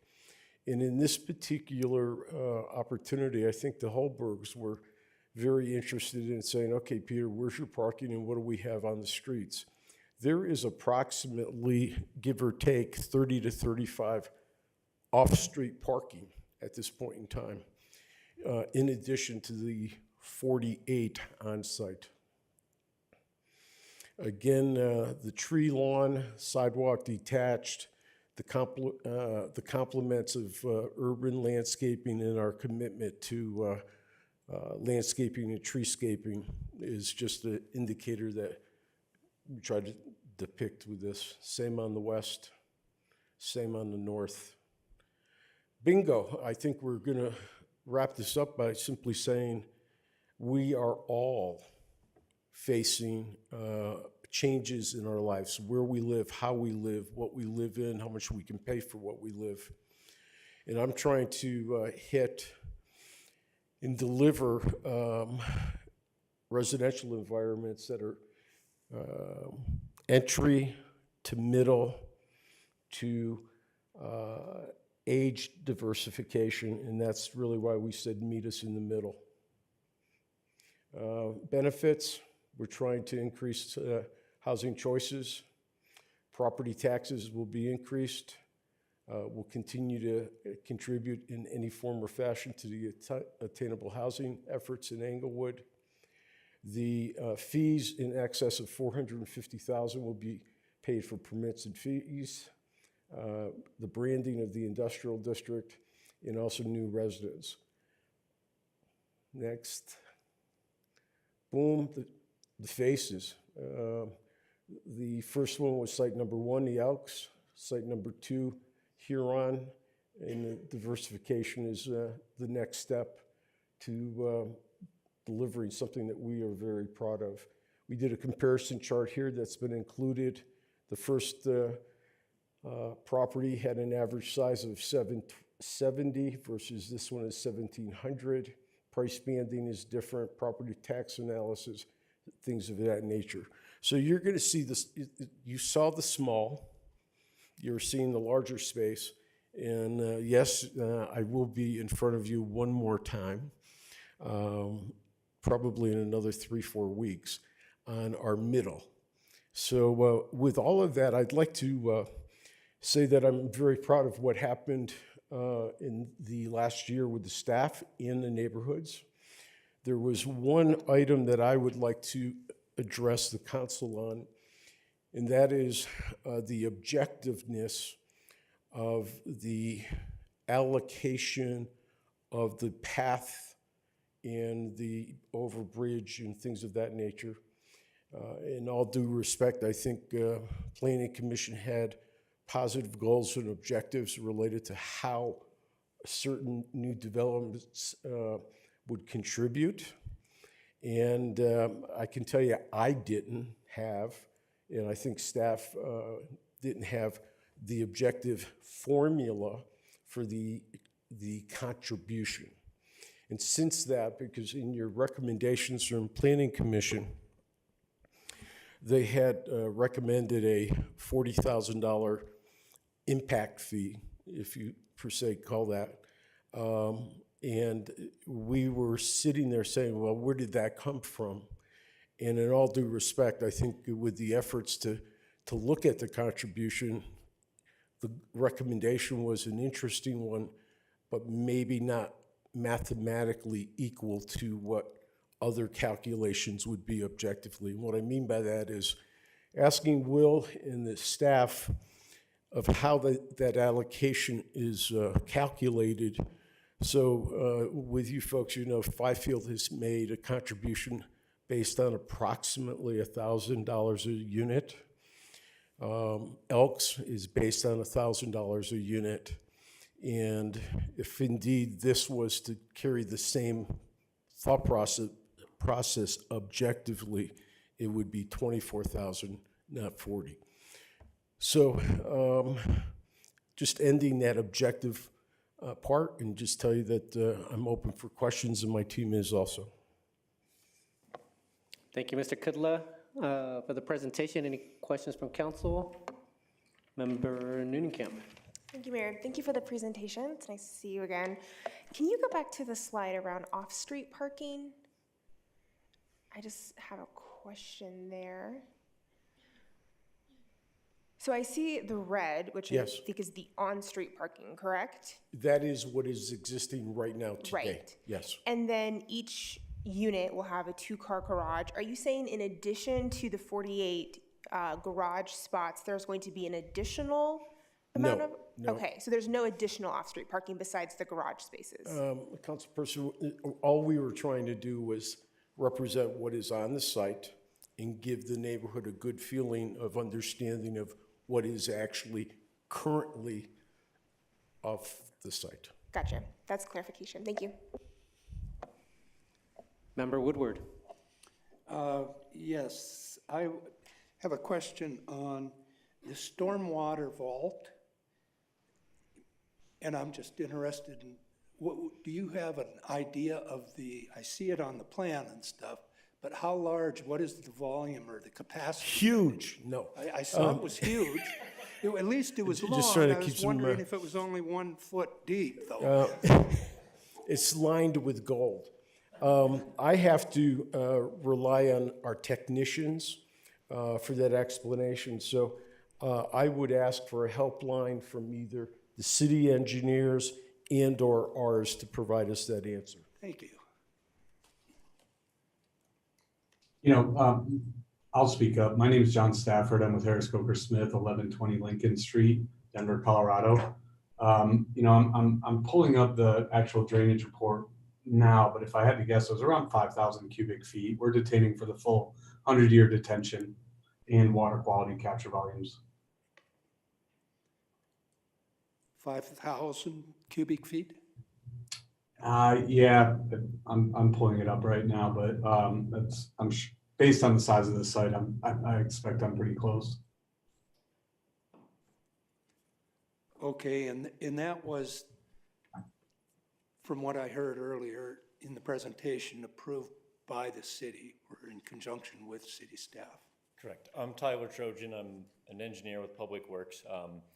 I can't speak to the exact size of the volume there. He said approximately 5,000. What I can say is that during the review process, everything is reviewed, the drainage report, and they do meet our requirements that they are detaining the amount of water required for a 100-year storm event. Great. Thank you. That's what I wanted to know. Thank you, Member Woodward. Any other questions from council? Mr. Kudla, I guess I just got a question in terms of my curiosity. You do mention in the presentation, or at least within the documentation, that there are going to be charging stations for electric vehicles. Do I understand that correct? Is it by unit or is it just outside? No, it will be an opportunity that all of the residences will be wired appropriately. So if an individual, if you had an electric car, you have the freedom to do that. And if somebody next door doesn't have one, they have a choice not to have one. Okay, thank you, Mr. Kudla. Any other questions from council? Don't see any. Is Member Wing, do you happen to have a question? I'm not able to see you yet, so. Thank you, Mayor. I do not have a question at this time. Thank you, though. Perfect. If no other questions from council, we would move it over to the public, but I'm seeing that we actually don't have any members of the public that are looking to speak tonight. Just going to ask if there's anybody in the room that does want to speak. I guess now would be the time, but. We don't have anybody joining us virtually either. Thank you, City Clerk. If there's no other questions, I guess, Do I have a motion to close this public hearing? I move to close the public hearing. Thank you, Member Anderson. Could I get a second? I'll second that motion. Member Wink? Thank you, Member Wing. Can we please vote? Member Anderson? Aye. Member Noonan-Kemp? Aye. Member Russell? Aye. Mayor Pro Tem Ward? Aye. Member Wink? Aye. Member Woodward? Aye. Mayor Sierra? Aye. Let the record show 7 ayes. Mr. Kudla, thank you very much to you and your team for coming again tonight. Sounds like we're going to be seeing you here in a couple of weeks and again in 3 weeks or 4 weeks. So make yourself comfortable. So thank you very much, Mr. Kudla. Thanks, everybody. It's also great to see everybody in a healthy mode. I see the dividers separated and down, and all we're trying to do is help everybody get healthy, go forward. Thanks. Thank you, Mr. Kudla, and thank you very much to staff as well for the presentation tonight. Thank you. And now moving on to agenda item 11. 11B1, authorizing a loan agreement between the City of Inglewood and the Inglewood Downtown Development Authority. Tonight we have Redevelopment Manager Dan Parumba and Executive Director of Inglewood Downtown Development Authority, Hillary Portel. Good evening, Director. Good evening. Thanks for having us here. I'm just here to answer any questions. I gave a presentation a couple of weeks ago. Happy to follow up with any thoughts you have. Thank you, Director. Any questions from council? Seeing, no. Member Russell? Thank you, Mayor. I was looking through my paperwork to see where the questions were. So if the EDDA wants additional funds, you will not have to come back if we approve this. It will be left up to staff, correct? The way the loan agreement is drafted, the city manager may approve additional funds if they have been approved and budgeted by city council. Okay. The other question that I have under the repayment of the loan, does this mean it is an interest-only loan with a balloon payment no later than 12/31/28? It allows us to pay interest only, but it also allows us to pay any amount we want and can do in any given year. There's no penalty for prepayment. Okay. That answers my questions. Thank you very much. Thank you, Member Russell. Any other questions from council? If not, can I get a motion to approve 11B1? I move to approve 11B1. Thank you, Member Ward. Can I get a second? Second. Thank you, Member Woodward. Any comments from council? Seeing none, can we please vote? Yes, Member Anderson? Aye. Member Noonan-Kemp? Aye. Member Russell? Aye. Mayor Pro Tem Ward? Aye. Member Wink? Aye. Member Woodward? Aye. Mayor Sierra? Aye. Let the record show 7 ayes. Going on to 11B2, Council Bill 06. This is the approval of the 3690 South Jason Street Plan Unit Development. Here to present is Planner Will Charles and Director of Community Development Brad Power. Mr. Charles, this is the second reading. Is there anything for you to present? There is not. I was just, if you have any questions for me, but otherwise, that's it. Thank you, Mr. Charles. Any questions from council? Seeing none, can I get a motion to approve the plan unit development? I'll move the approval. Thank you, Member. Council Bill numbers 06. Thank you, Member Woodward. Could I get a second? Second. I'll second the motion. All right, Member Anderson. Member Anderson. Thank you, Member Wing. I have Member Anderson as the second on that one. Any comments from council? Member Russell. I would just like to make some comments again. These are the similar comments that I made last time.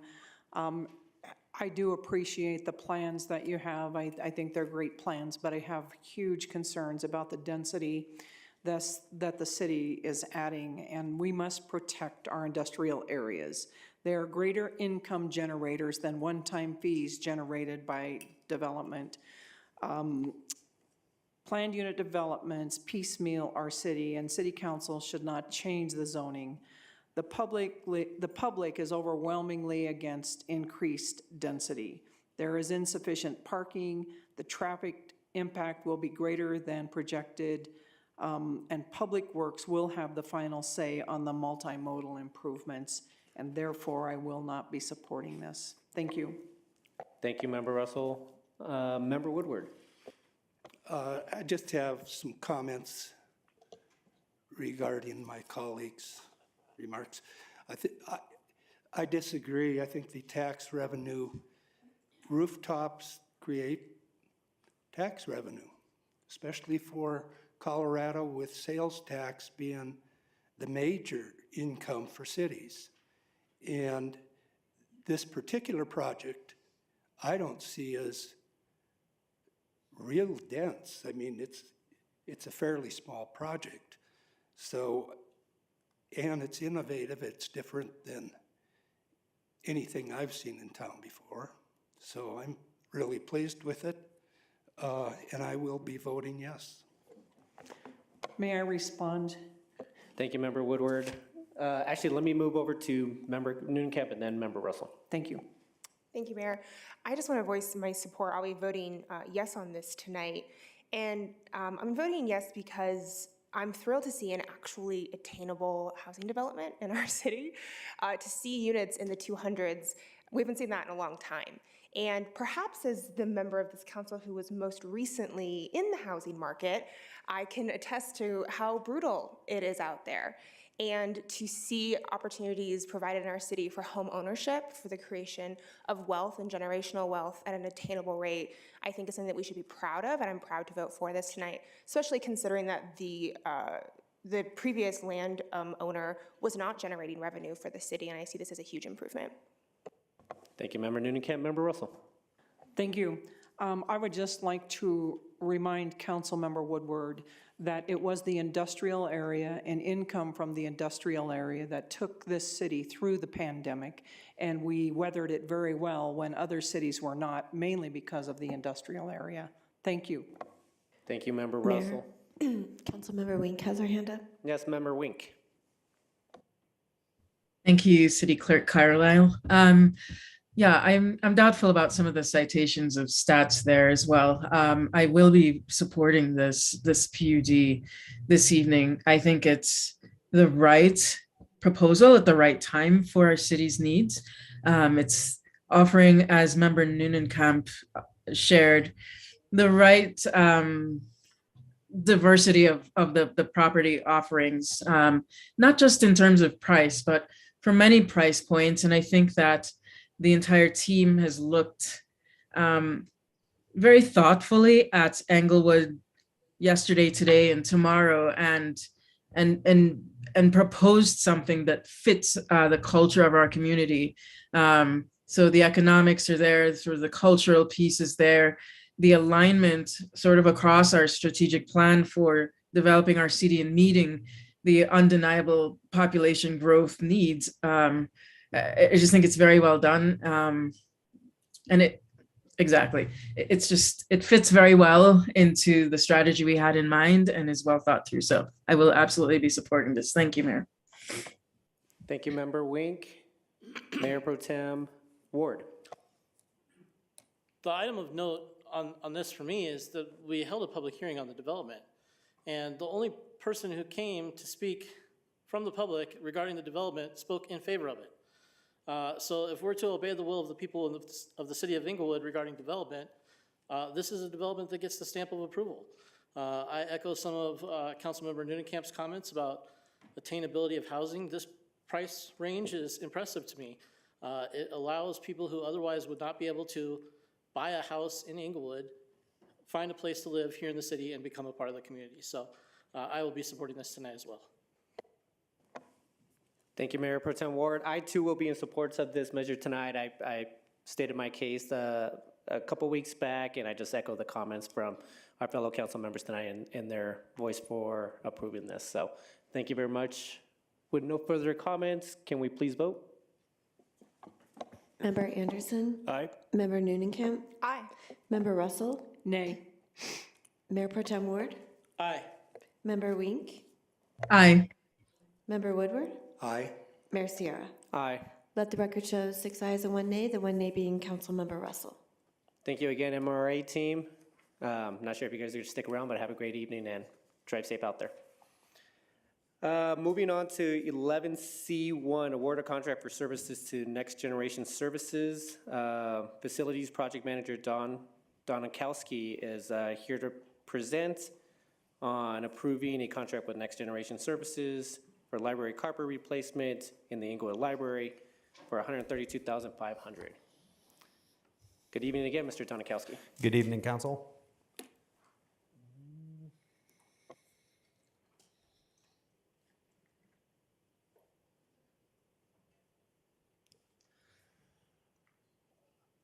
All right, good evening, everybody. I'm here this evening to do a quick presentation for the library carpet replacement project. Purpose of the project is replacing the 20-year-old carpet in the library common grounds. The new carpet will refresh the library's aesthetic appeal. Carpet replacement will also remove a lot of the stains and allergens and dust built up over the years of usage and be able to eliminate a lot of that. A little bit of the project background. So we indicated for capital projects in Public Works that this was one of the key infrastructure improvement plans that I implemented in our 5-year plan for the Civic Center. Recent library maintenance that we did within the last year was quite a bit of drywall repairs and painting of the entire library. So the map that you see there gives an indication of the common areas in green, which the proposal had indicated as far as carpet replacement. So mind you, this does not include any back of house or staff offices or conference room or anything, just in the public areas. And we did go for a formal request of a proposal back in November. We did receive one proposal from Next Generation Services. The services that they recommended were we went with the phase library open with phase removal and replacement of the carpet while the library was open. It also included removing and replacing existing VCT. There was a couple small areas in the common area, mostly at the entrances and exits. And also included demolition and trash removal of the existing material. Moving of furniture and bookshelving was also included so they can get 100% coverage underneath the current bookshelves. It also included replacing the rubber cove base, mostly around the columns, the existing columns. And it also included replacing the carpet on the platforms in the children's areas. Next Generation came recommended because we have used them for different flooring projects in the past, and they did a really good job for the city. The project funding was going to come from the Fund 31 for facilities and operations. And in summary, the staff is recommending that City Council approve by motion a contract with Next Gen Services for the replacement of the Inglewood carpet in the common areas for the amount of $132,500. Thank you very much, Mr. Donikowski. Any questions from council? Member Newnenkamp. Thank you, Mayor. Thank you for the presentation. I have a few questions tonight. One is, there's only one proposal here. We only received one back. Can you explain how you view that? And when you only get one back, do you kind of hesitate? Do you have an idea of why we only got one back and how that affects your decision-making moving forward? And how are we evaluating if this is a fair price, if there's nothing to compare it to? Yeah, we did have in our RFP process, we did have a required pre-construction meeting. So we all came on site. We met with vendors, I believe, 2 vendors attended to that. And we walked the scope of the library and everything. And we were surprised that we've gotten one proposal as well. Kind of doing a analysis. Had tentatively just on basic square foot prices were right around $100,000 at the time before we went for RFP. So it was a little surprising that it went as high as it did. And then do you also have a sense of what the typical lifetime of carpet like this will be if we were to replace it, how long it would last us? Well, considering the existing carpet, I believe it with speaking with library staff, I do believe it was original carpet. So the material that you see in there currently is about 20 years old. So with the new carpets, I think that's about the lifespan as well, anywhere from 20 to 25 years. Okay, can I do one more, Mayor? And the last thing, I think this is, for me, the elephant in the room. When you're looking at capital investments into this building, how are you evaluating them in light of separate conversations about the future of this building, the future of the library, and potentially that changing and investing in this one? And I'll be honest, I'm struggling with that. How are you evaluating that? Well, I went first and foremost, started talking with city staff as far as, what would be a nice to have and what would be a have to have types of thing, throughout, their tenure with working in the library, and a lot, had been mentioned with, the paint, doing some accent walls, just kind of, fluffing up the place because it was, considered the front foyer for the city, for instance. That's kind of the vibe that I got from city staff, and just kind of like, we've had this carpet and there's some patches and things like that, it kind of came to, what was a major thing that we could do better, with replacement. And the carpeting was one of them. There's a lot of patches in areas where they had moved around shelves from the past, and it's just just aesthetics. Thank you. Thank you, Member Noonan-Camp. Member Woodward. Yes, I have a few questions. Do you have a number of square feet of what you'll be carpeting, what you'll be actually working on with? It is approximately 70,000 square foot, I believe, what is indicated in blue. 70,000, and then the VCT? The VCT is indicated with the yellow squares on our map there. So as you can see, both entry and exits. And then also, I believe that's the children's reading room on the west side there. So just 2 small areas of VCT. Yeah, I don't see any yellow. I see blue and I see green. But I don't see color real well, so. So if you see so there's a Okay, little, I see. these little guys here. Okay, thank you. So the whole thing, including the VCT, is 70,000 square feet. Correct. The common area space. Okay. So there, material board, do you have a material board? Do we know what we're looking at as far as the product? Yeah, it was a specified material, and working with library manager, we gave them some color palettes, and he chose, it's very similar to what we have here up on 3rd floor. It's a scatograph carpet. I don't have a sample with me handling, but it's very similar to 3rd floor. Okay, and the carpet warranty? Yeah, whatever the standard warranty, I think it's a 10-year material. Okay. And the base, I heard you say rubber. That was one of my questions. Was it rubber or vinyl? I'm glad to hear it was rubber. Well, the current base right now, about 80% of the walls is all wood base. The cove base that would be replaced would be the structural column, similar to what we have in this room. So those are the only areas with the vinyl cove base. Yeah, okay. And I don't think I've ever seen 4.5 inch. I've seen 4 inch, but 4.5 inches is different.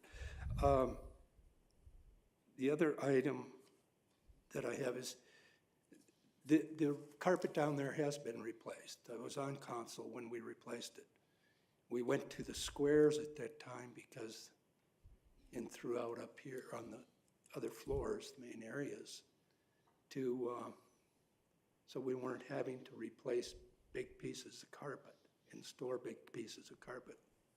So this is the third time we've had carpet down there, just for your information.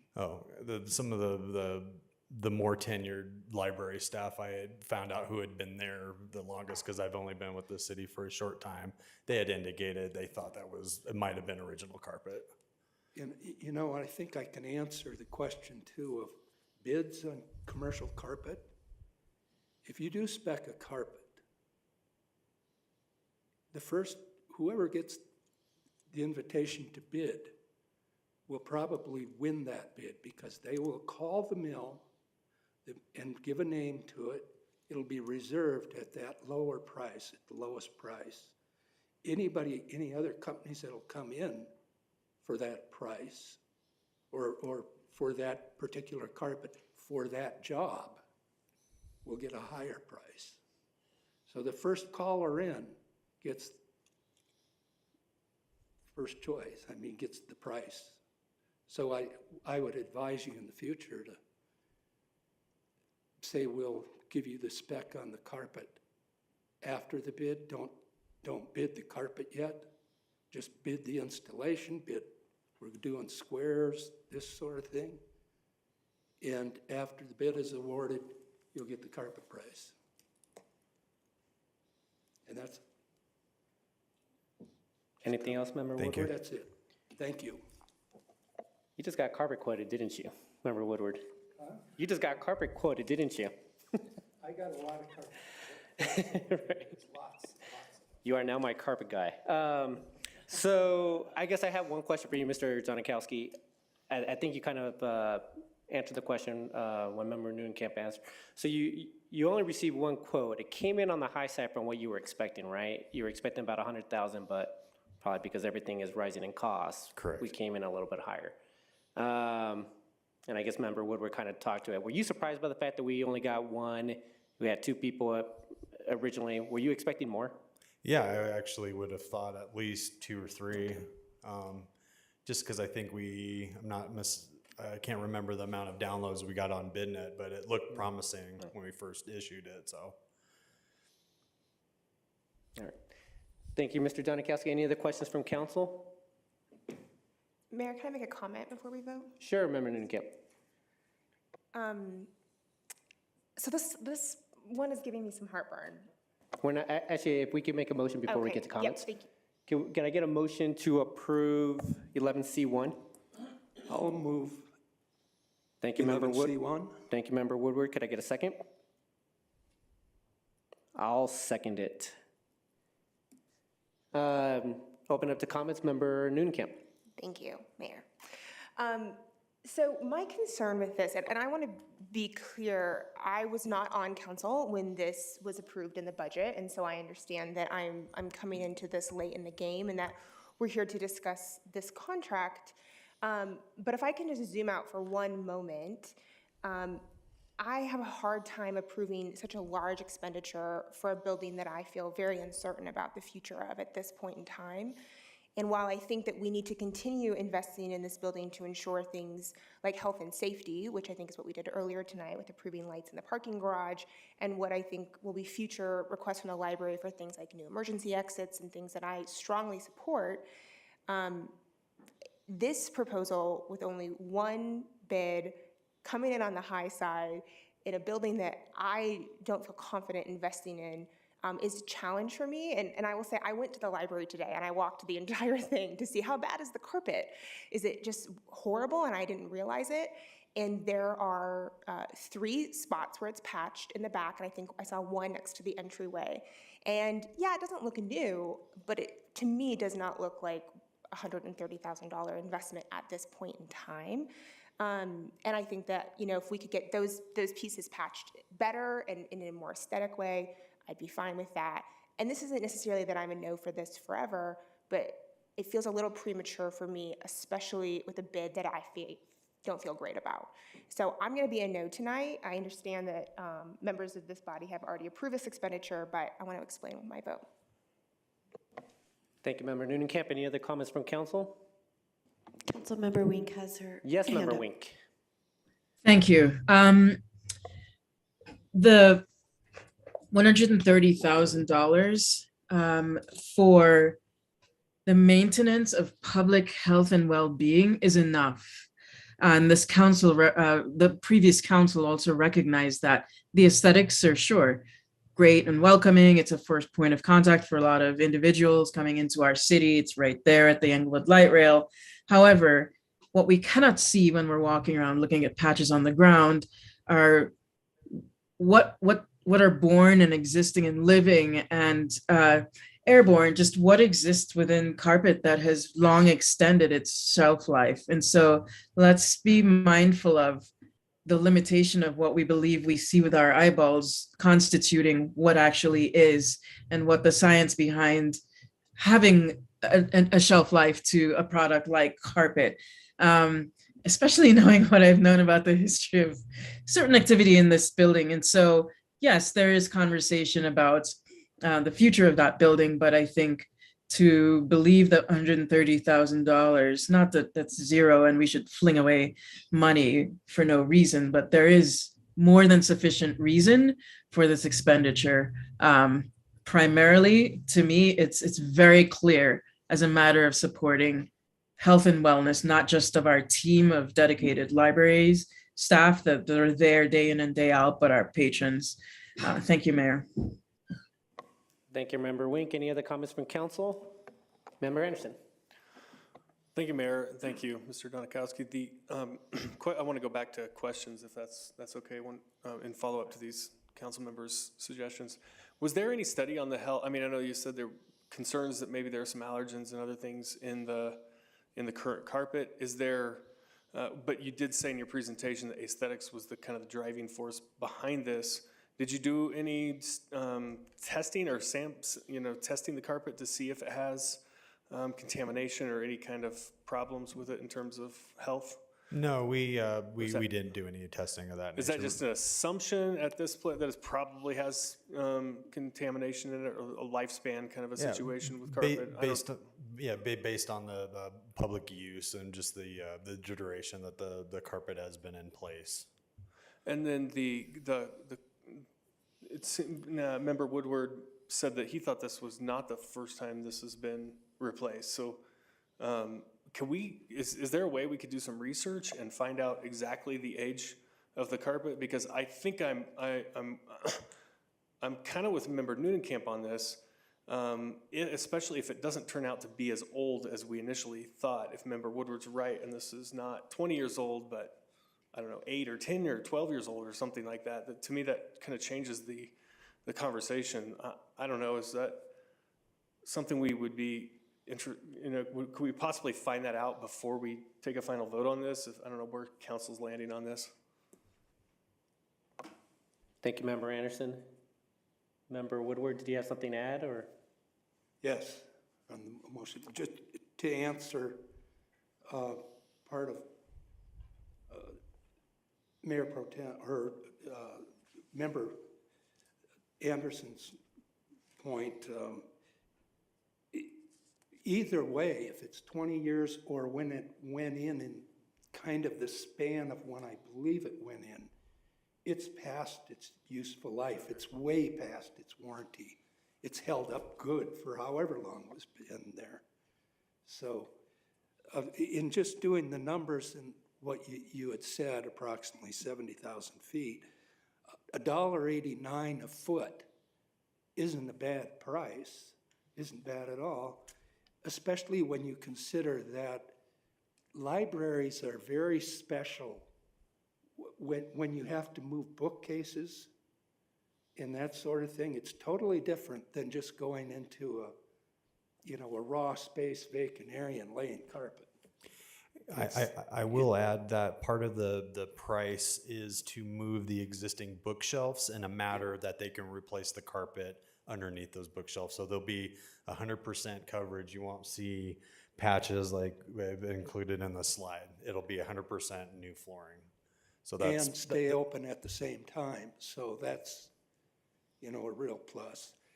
I had also I was thinking about, gee whiz, should we be replacing carpet if we may not be here. But we don't know how long that will be before that decision is made, or at least I don't have any concept of when that decision will be made. So I'm going to vote yes. Thank you, Member Woodward. Member Russell. Thank you, Mayor. And thank you for the presentation. I greatly appreciate it. I do concur with Councilmember Wink. If anybody's ever had a vacuum cleaner salesman out to your house to show you how dirty carpet is, and that accumulates in a family home at a quick rate, when you're in a commercial building, there is a lot of dirt that gets in there. It doesn't matter how good you sweep it.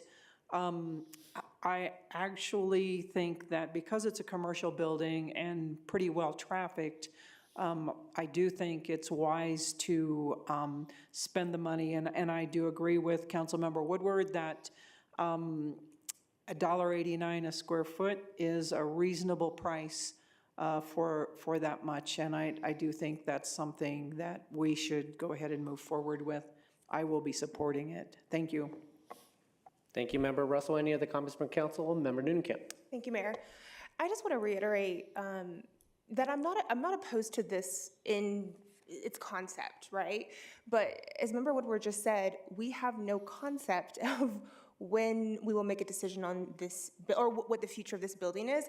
And I would like to have a concept of that decision before I make this one, because if that's something that we could decide on quite quickly, I don't want to feel like we just invested all of this money, it may be unwisely. And so I want the library staff to work in a place that they feel proud of and that they feel safe and healthy in.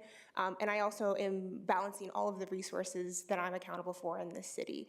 And so if this is something that once we have a little bit of a clearer idea, and I would like to have a clearer idea of the future of this building sooner rather than later, that this could come back, I think I'm going to be outvoted, but I would support that, or maybe even a scaled down version. But right now, it just feels unwise to me. So thank you. Thank you, Member Nunnenkamp. Any other comments from council? I'll weigh in as well. Mr. Donikowski, thank you very much for the presentation tonight and taking us through this. Honestly, whenever I had the same similar questions as other members of council in terms of, how much longer are we going to be in this building? As would it be part of the redevelopment? Even with the earlier item in terms of the lighting, when I first was made aware that this is going to be coming up, like I don't want to start putting additional items or additional dollars towards these items, the lighting, the carpet, all of this. To me is just I'm just uneasy about putting that money towards it. But we've been doing it over the course of the past year. We did it with the AV systems here within council chambers, where we know that we won't be able to move them over to our future state in terms of having our council meetings. So ultimately, I just kept going back and forth on this all day. I'm actually going to vote in favor of this today because I do think that this is something that obviously we want to make the library more aesthetically pleasing for people. We talked about just doing many things for the libraries over the past month in terms of just the staffing issues. So we are seeing the importance of providing services to our public, and if additional carpeting and all of that can bring additional people to the library, I'm all for it. So although I'm a little worried about the price tag and only having one contract come up, I think just Member Woodward's comments tonight in terms of just what the cost is and the fact that it's not too bad of a price in terms of his estimation, I decided that I will be voting in favor of that tonight. So, Mayor, I'm not sure if Councilmember Wink has her hand up again, or perhaps not. Thank you, Clerk. I forgot to lower it. Thank you. Thank you. Perfect. Well, if no other comments from council, can we please vote? Member Anderson? Aye. Member Nunnenkamp? Nay? Member Russell? Aye. Mayor Pro Tem Ward? Aye. Member Wink? Aye. Member Woodward? Aye. Mayor Sierra? Aye. Let the record show 6 ayes and 1 nay, the 1 nay being Councilmember Nunnenkamp. Thank you very much for your presentation tonight, Mr. Donikowski. Thank now you. moving on to 11C2, approval of the EDDA budget. Redevelopment Manager Dan Paramba and Executive Director the EDDA Authority, Hillary Portel, and our treasurer as well, Mr. Brad Nixon. Good evening. Good evening. I was just going to introduce Brad Nixon. Did you see how I hesitated? I couldn't remember.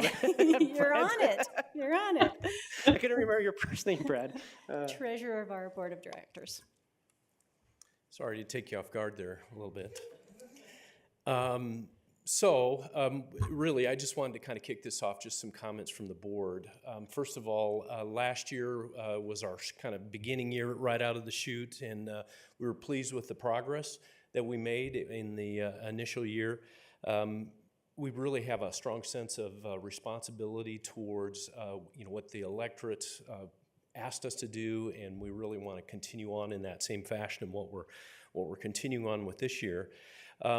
This year's been a little bit of a challenge for budgeting because it's a new thing for us to understand what the revenue's going to look like coming from the county and even from the city.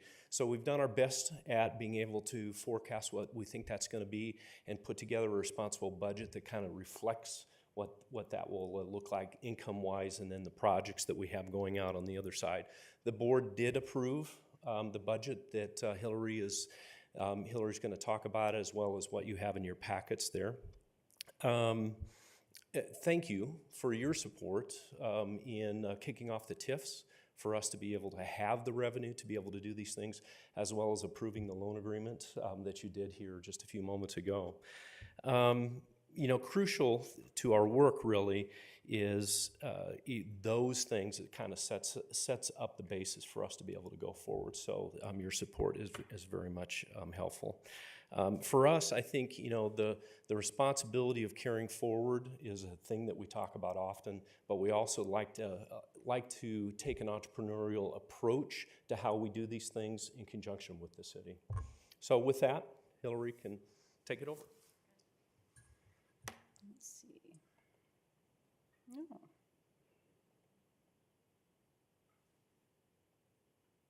Okay, now I know how to work this thing.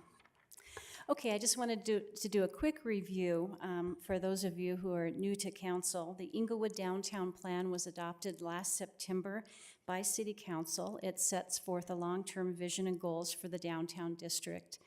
The Inglewood DDA is authorized by downtown electors, City Council, and state statute to implement the downtown plan through our annual operational plans. We like to say we work to make downtown Inglewood more economically vibrant, connected, safe, and green. Really what that's about is making downtown Inglewood a great place for the local community. If we make it a good place for people, it will be a good place for local business, and visitors will want to come here, and more businesses will want to invest here.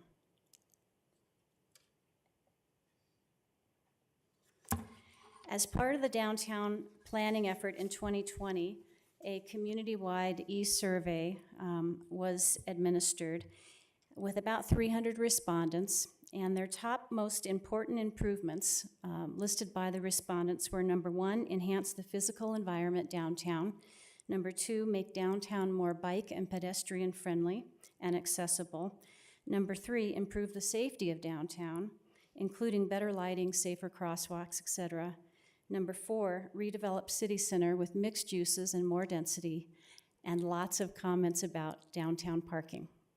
So our proposed budget and operational plan for this year address these community priorities, often in tight partnership with the city.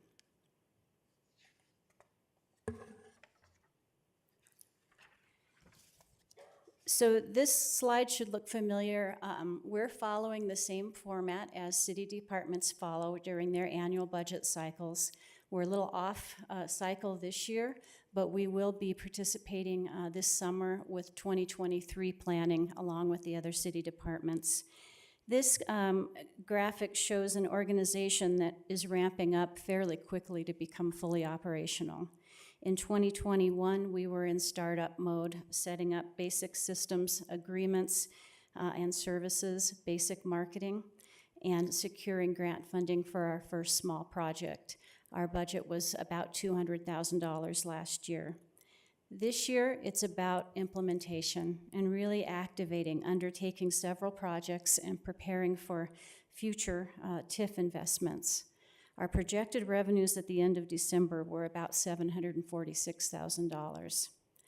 What we know today is our 2022 revenue sources are $150,000 from CDOT through a Revitalizing Main Streets grant, a $150,000 loan from the City of Englewood as of tonight. Thank you again for that.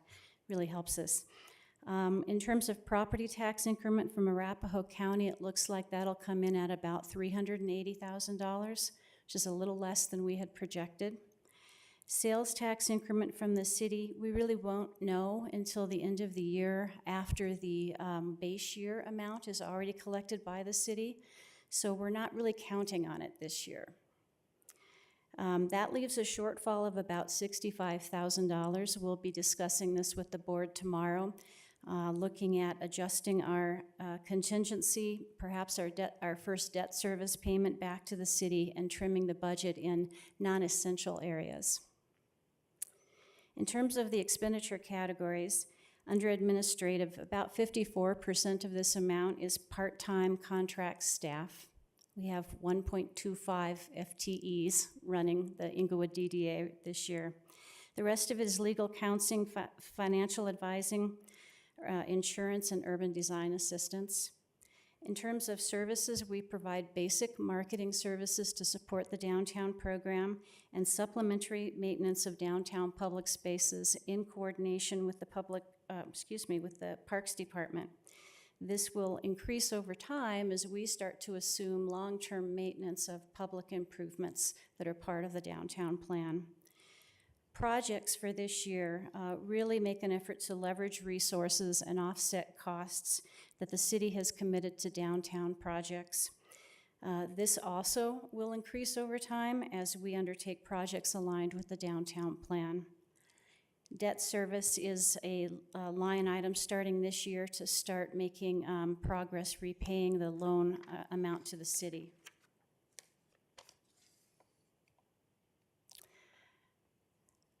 The enhancements or the additional costs this year over last year include increased contract staffing, increased legal and financial services, supplementary maintenance in more downtown areas, additional projects, increased event funding, debt service on the city loan, and a contingency. And here's a breakout of these additional costs. For contract staff, we're recommending increasing the executive director role from 20 hours a week to 30 hours a week, and increasing the administrative assistant's role from 15 hours a week to 20 hours a week. So again, that's about a 1.25 FTE. Important to remember that these are independent contractors who provide their own taxes, insurance, benefits, equipment, and office space. They're not salaried employees. This gives us a fair amount of flexibility to manage our staff commitments in response to our project needs. We need to add a little bit in professional services. On an ongoing basis, we're going to be looking for a financial advisor to help with tax increment finance planning and investment analysis. And on a one-time basis, we're increasing our legal services and financial services to support future agreements related to the City Center redevelopment project. We're undertaking more supplementary maintenance downtown this year along South Broadway, Old Hamden, the two Paseos, the Lincoln Lot, the Little Dry Creek Plaza, and refreshing the paint and minor repairs to the Broadway flower art sculptures in the district. We're adding extra funds to support downtown events that are being produced by other parties. That keeps a sense of liveliness and friendliness going on downtown. I'm going to tell you a little bit more about projects in the next slide. We'd like to pay up to $153,000 on the $300,000 loan this year. We'd like to take a big chunk out of it early on and not take the full 7 years to repay that debt. And then we have built in a contingency for unanticipated costs and opportunities. I'm just gonna figure out how to get this clicker right tonight. Okay, the projects for 2022 start with the Paseo and Crosswalk enhancement projects. That's a small but impactful one. I like to say that small improvements matter in downtown work because people notice them, and they project a sense that somebody is championing the area, somebody cares about it, and is inviting you there. In addition to undertaking that project, we've already done some grant writing with the Public Works Department to support an additional grant-funded hawk signal at that crosswalk to make it even safer for pedestrians who are coming and going in any number of ways. That's about a $200,000 grant ask, another CDOT one, so cross your fingers, that one's has been submitted.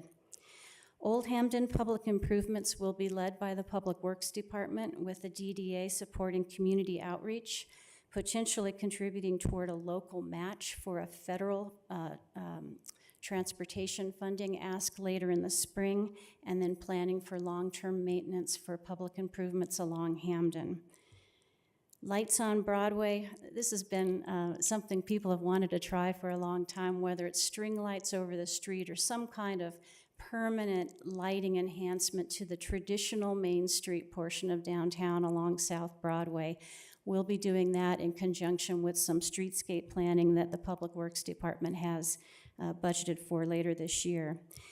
We'd like to undertake a parking and microtransit study for South Broadway and the wellness districts to assess current and future parking capacity and management for all modes of transportation, and looking at things like electrical vehicle charging stations and where those would be located downtown. We'd also like to look at the feasibility for the EDDA to one day take over management of the Inglewood trolley as a microtransit service to the downtown area. And the last project is a feasibility study for the Little Dry Creek Greenway project. And this is something that's been in a number of city plans over the years, and the idea is to daylight Little Dry Creek the way it used to be before Cinderella City, before City Center. It used to go up to the city park and then head down into the Platte River. Sorry, the Platte River. We would like to look at the feasibility of doing that, daylighting the creek and putting a multimodal path along it that would connect down to the train station and the Platte River and the regional trail network there. It would add a major east-west connector connecting all three of the downtown areas, a new green infrastructure piece, and a new community amenity that honors the past.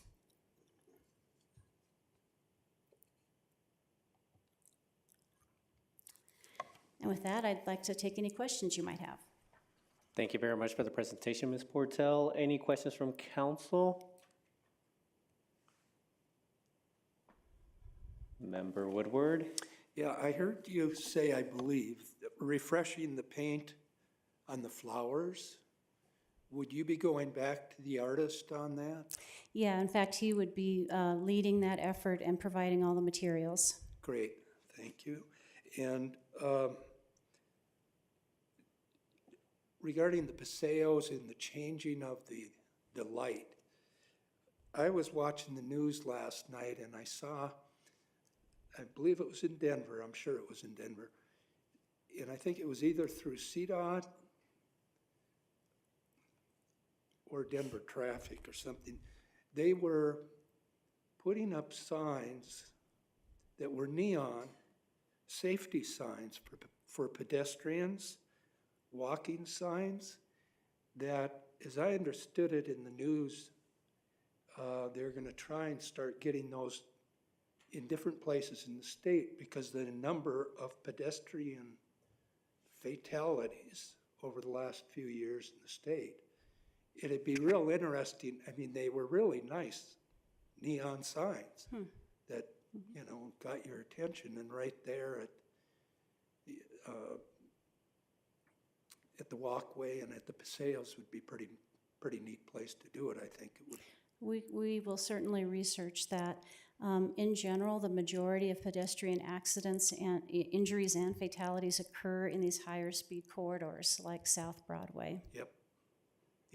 I think Broadway is one waiting to happen, I'm afraid. Anything else, Member Woodward? No, that's it. Thank you. Any other questions from council? Mayor Pro Tem? There's another aspect of public safety that I don't see directly addressed here, which is that of crime. Some downtown development authorities in other jurisdictions have partnered with the city or hired private security or done other things in response to perceptions that their particular area was not fully safe. We heard the subject of crime come up earlier this evening citywide. Does the DDA have plans in the future to address physical safety from incidents that are caused by other people, like crime? Well, we're certainly a liaison to the police department, and we need to work directly with them to determine where the crime hotspots and patterns are. I haven't gotten to that layer of this onion quite yet, but the first way we're addressing the issue of crime and safety is in the cleanup, the supplementary maintenance, taking care of, trash, graffiti, grit, on sidewalks and in public plazas, making the spaces feel cared for, and as though somebody's watching. It's the places that feel neglected and left behind that tend to draw nuisance activity. So on that note, your project's budget for that type of maintenance, $9,800 for supplementary maintenance. How often do we anticipate that type of thing would occur in the downtown area with that $9,800 budget? That's $9,800 additional this year, so it's $13,000 total. Again, this is in coordination with the Parks Department, so we're planning, one moment, let me get to my notes on the maintenance.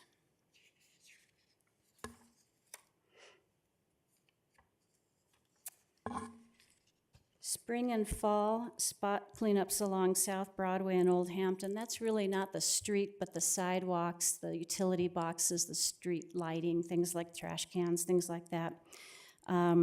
Spring and fall on the Paseos, summer for the Lincoln lot, spring, fall, and winter for the Little Dry Creek Plaza. And then the Broadway Flower Art Project is planned for April or May in coordination with the planting of the pots. Okay, so when you say spring and fall, does that indicate all spring and fall long, or does that like one day in when spring starts and one day when fall starts? Or? One time through. Okay. Because in between, so I work with Dave Lee in the Parks Department. In between, his crews are doing what their normally scheduled maintenance is. Got it, thank you. Any other questions from council? Seeing none, can I get a motion to approve 11C2? I move to approve 11C2. Thank you, Member Noonan-Camp. Could I get a second? I'll second. Thank you, Member Woodward. Any comments from council? Mayor Pro Tem. So realizing that this project is in its infancy, looking at this budget, one of the things that causes me pause that I would like to see a change in the future is we have $745,875 spent, and of that money, we're spending over $400,000 on administrative and debt service. These are items that in some way support the system, but they're not providing direct services for that area from at least from my perspective. I think the DDA would be most effective if it can quickly start providing services in the zone that it's working in. So that would be my encouragement for the future budgets. I'm not uncomfortable with this budget to the point where I'm going to vote against it, but when subsequent budgets come in front of me, I would like to see more applied directly to the mission of the DDA as opposed to managing the administrative overhead. You will. Thank you, Mayor Pro Tem. Any other comments? Member Woodward.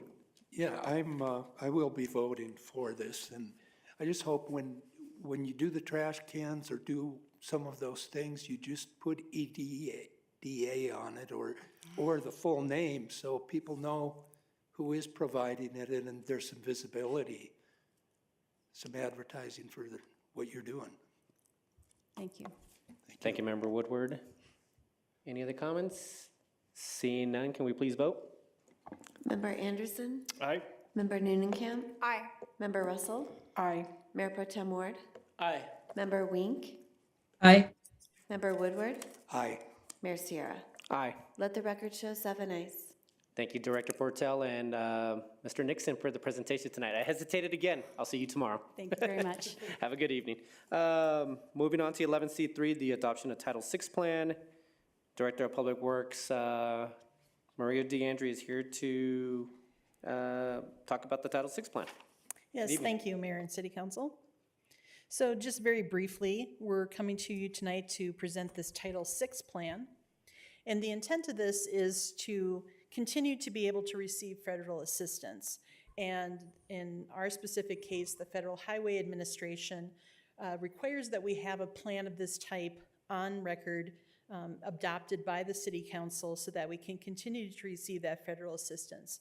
And the basic reasoning for this is to be able to encourage and ensure public participation on all project development. So if we do have federal funds for a particular project, for example, the 285 and Broadway interchange, the Federal Highway Administration wants to ensure that we're not in any way restricting people based on race, color, national origin, age, gender, or disability. So this plan was developed by staff. I looked at other examples from around Colorado, specifically Larimer County, Arapahoe County, as well as a couple of other organizations who already have this in place and basically developed it from there. And again, as that subrecipient, the Public Works Department is, through this document, is ensuring that we're going to comply with all federal and state laws related to those statuses. And basically, when it comes down to it, ensure, for example, that someone with limited English proficiency, that we'd have an interpreter at a meeting, or we provide materials in an alternate language. We did that recently, just this year with the dual-sided notices for street sweeping. So even though that's not a federally recognized program, we're still trying to do that to ensure that everybody has access. Similarly, if someone's hard of hearing, that we would provide alternate listening devices or somebody perhaps that could do sign language at a meeting. And we still continue to do a lot of mailers. So we know that not everyone has access to a computer or their cell phone, and so providing those written documents via the mail is still an important means of communication. So with that, again, the Title VI plan must be adopted in order to be eligible for federal grant funding. We are going this summer into another round of federal transportation grant funding. And with that, I would recommend approval. There are a couple of notations. I noticed that the address for CDOT is incorrect on page 17, and there's a couple of incorrect references to the Public Works Department that I'll correct. And so with those small modifications, I would recommend approval. And I'll stand for any questions. Thank you. Thank you, Director. Any questions from council? Yes, Member Russell. Thank you. So is the main reason we move forward with this is because of the CDOT gift of land? No, that has nothing. That has nothing to do with No. this? This is, I think, anticipating the future, this upcoming round of federal funding that we're going to be potentially applying for and receiving later this summer. Because of the Hampden project, or? Correct, yeah. We're considering the Old Hampton project as well as potentially projects along Broadway that we would submit. Okay, thank you. And I did see the Errors. the errors. I highlighted a bunch of them, so Okay. anyway, I appreciate you taking care of that. Thank you, Member. Thank you. Thank you, Member Russell. Any other questions from council? Seeing none, can I get a motion to approve 11C2 or C3? I move to approve 11C3. Thank you, Member Anderson. Could I get a second? Second? Thank you, Member Noonenkamp. Any comments? Seeing none, can we please vote? Member Anderson, Aye. Member Noonenkamp, Aye. Member Russell, Aye. Mayor Pro Tem Ward, Aye. Member Wink, Aye. Member Woodward, Aye. Mayor Sierra. Aye. Let the record show 7 ayes. Thank you so much, Director DeAndre. Moving on to 11C4, What we got tonight is City Manager. Tonight we have City Manager Sean Lewis. He's here to present amending the appropriations in the city 2022 budget. Thank you, Mayor. Can everybody hear? Yes. Yep. I'm just going to give a brief high-level overview of this, then we have staff both on the call and in the room that can answer any technical questions. But the total budget amendment that's requested is 2.9 million and change. And just to let you know, of that 2.9, about 1.1 million is what will be taken from unassigned fund balance. The vast majority of what we are asking for in a budget amendment is already in the budget. It just needs to be reallocated to other funds. So I'll start with a high-level overview, starting with the one that I've probably spent the most time in one-on-ones talking to you all about, and that is the $206,000 for wage compression and salary adjustments. As you know, in 2020, we conducted a salary and wage study, and we are proposing taking all employees who are below 90% of the midpoint of their range to 90%. So you budgeted 200,000 for that. It takes about another 6,000 with benefits, et cetera. And so we're asking for 6,803 from unassigned fund balance. The rest is already in your budget. Moving on to the next item, which is the Community Development Department. It's the Economic Plan, which we are putting together. We did an RFP for that, thinking that that would come in more in the $25,000 range. That's coming in at about $35,000 over that. Is what the average cost overrun is. So we are asking for some funds from unassigned to pay for that cost overrun. Next, we have the Communications Department. This, again, was in your 2021 budget, but the Communications Department was not able to spend this because of the Historic Preservation Commission wanting to really take their time creating those neighborhood boundaries, the neighborhood names, and so they were not able to deploy the signage that is going to be, we hope to launch this year, to help neighborhoods really put up some attractive signage in their neighborhoods. So we are asking that that be taken from the, what would have otherwise just gone into the unassigned fund balance.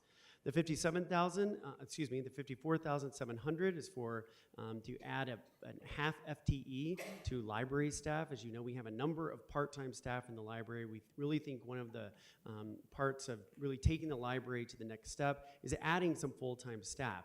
We hope to, in the future, be able to take maybe 2 part-time staffs and staff members to convert those into full-time. In this case, we are asking to add a half FTE to the library staff. Next, we have the 59,394, and that is for, this is one of 2 omissions or errors in the budget. We are transferring our OpenGov contract from finance to IT. In that transfer, the new capital improvement plan module of OpenGov, we did the 59,000 for that maintenance fee into the budget, so that is an error. The second error is that we have a supposed to be funded by both Public Works and the Utilities Department. We failed to bill both water and sewer funds for that, and so we need to correct that, which requires a budget amendment. And then the next one and final one is the biggie, and that is major cost overruns in the amount of $2.5 million for the for the Broadway and Hamden interchange. We have been doing, as you know, lots of on that. We're getting very close. We work closely with CDOT. The Public Works Department has really aggressive funding. We've gotten additional funding, an additional, I believe, 1.1 million from CDOT to help cover part of the cost overrun, but the costs and the pricing is still coming in very high. So we are asking for a reallocation of a number of funds. You can see the breakdown there of projects. Some of them are older projects that we just have had legacy accounts. Others are one that we came in under budget for. And so we've identified, over, looks like about 1.5 million for that, but we do need an additional 1.1 million from the unassigned fund balance for to make up the difference for the Broadway interchange.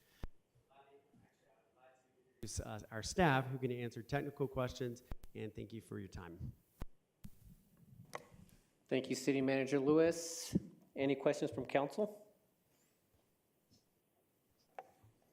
Member Russell. Thank you. I have some grave concerns about this. This council, most of us, spent the entire year last year doing this budget, and this is not just coming in one area. This is coming across the board. I think this council needs a list of all the changes that were made before the October meeting, and I want to know how that all fits into here. A budget supplemental is meant for one or two items, not to rearrange most of the budget. So I have a problem with this. Thank you, Mayor. Can I address that? Yes, City Manager. There are a number of, one of the larger price tag items in here is the wage compression. You specifically did identify in the budget wage compression, $200,000. However, we cannot spend money out of contingency. Only council can reallocate that into departments so that we can then spend it where it's appropriate. And I also want to point out that Director DeAndre did just inform me that CDOT actually increased their contribution to the Broadway interchange by $2.3 million. So this represents our portion of that cost overrun. We did know about the wage compression issue before we voted on the budget. Is that not correct? We did, but it was a set aside of money in the contingency line item, knowing that we were going to have, be trying to address this, but not yet having a plan on exactly how to do that. So in deciding recently to go to 90% of the market, we believe that, corrects some of the worst of our employees who are really underpaid to the midpoint. But we did not know in October which departments would need to be increased by what amount. And I'm not necessarily saying that I disagree with this, but I disagree that we're dealing with all of these at the same time instead of these things being brought forward. We're less than 2 months into 2022, and I just think that the council needs more documentation on some of these things. I appreciate that. Thank you. Thank you, Member Russell. Mayor Pro Tem. The one thing that concerns me is the 285 interchange. We haven't even broken ground on it yet, and we're increasing our budget on it rather significantly. What is the chance that when we finally do go to break ground, we're going to be passing a $4 million supplemental so we can finish the project? Or, maybe $4 million, it's just a number I picked out of thin air, but you get the idea. Yes, thank you, Mayor Pro Tem. Good question. I think we feel confident because we've prepared 2 cost estimates now using our current designer, Atkins. So they've gone back to CDOT unit prices as well as looked at other current jobs that have recently been bid to get a better cost estimate. That was required by CDOT when we were negotiating with them to increase our prices. So what we've been doing, and as City Manager Lewis just mentioned, we are also requesting additional funds from them. So their original contribution to the overall project was roughly $7.5 million in federal funds, $800,000 from CDOT, and then about $1.1 million from the city. So our prices have gone up. And then CDOT in this negotiation also requested that we do what's called a independent cost estimate. And so we had a private company, a third party, if you will, contractor prepare a cost estimate as well, look for any holes in the plans and the documents, and how would they potentially bid it. And so we feel pretty comfortable that we have a conservative number that we're going to go into bidding with. And that will happen probably in May. So we're just a couple months out. So just to make sure I understand, we were being asked to approve an additional $2.5 million for this project. If CDOT's contribution increases based upon our request, we might not end up spending that $2.5 million? No, that would be both us and us by $2.5 million, of which that, and then CDOT about $2.3 million. So our overall prices have gone up just under $5 million. Okay, so the assumption here is that the CDOT money will come in. Yes, we've received a letter to that extent. We're just finalizing the agreement, and you'll see that amendment to the IGA hopefully within the next month or so. Okay, sounds great. Thank you. Mayor, if I could also add. Yes, City Manager. In addition of the 2.5, 1.39 of that is coming from existing projects. So we have found money essentially in capital funds, which has either left over, the project has been completed, or can be repurposed because we simply can't spend it this year. Like the South Broadway, we can only spend about half of our South Broadway streetscaping set aside. So I just want to, for the public in particular, 1.39 million of the of the 2.5 overage is coming from existing projects that we no longer need that funding for. Thank you, City Manager. Any other questions from council? I do have a question, City Manager. It's about line items 5 and 6. Basically the omission of 2 items that should have been on the budget but weren't on the budget. It sounds like the water fund and the sewer fund. The way that I'm understanding is that the money wasn't appropriated to both funds, but was the full amount appropriated or not? And then secondly, I guess I'm more concerned about just the fact that $60,000 was omitted from the capital projects fund. That should have been on there. To me, it sounds like it is like a ongoing expense. So how do we make sure that this doesn't happen into the future? I can address the second one. I don't know if Director DeAndrea could address the first one. In regards to the second one, so that is a fee of $59,000 per year. It's an operating fee. The contract with OpenGov, so this is the capital project management software that you approved, runs through 2025. So this $59,000 will be built into the budget going forward every year. It's already been identified by the IT director to be something that's in the budget. It was an omission. That was a mistake that was just made via a miscommunication for this year, but it will be in the budget going forward. It's already in the draft that he's preparing. So then OpenGov, the system that this is going to, should be fixing the issue in the future, since it is tracking all the capital projects. Is that what I'm understanding, or? Yeah, I mean, so OpenGov, that's why we're doing it, right? Is to be able to track things more efficiently. So theoretically, things like this wouldn't happen or wouldn't fall through the cracks. Yeah, so that is a way to look at it. And Director? Yes, in regards to the position, this was, the position was fully budgeted within the 2022 budget. The half position for the stormwater was fully allocated. The other half was fully allocated within the water fund. But this position is specifically providing inspection for water, sanitary sewer, and storm sewer. So we want one person going out and doing inspections for all 3. And so it's just more of an allocation to the right enterprise fund of where that position should be funded from. Thank you, Director. Any other questions from council? City Manager Lewis?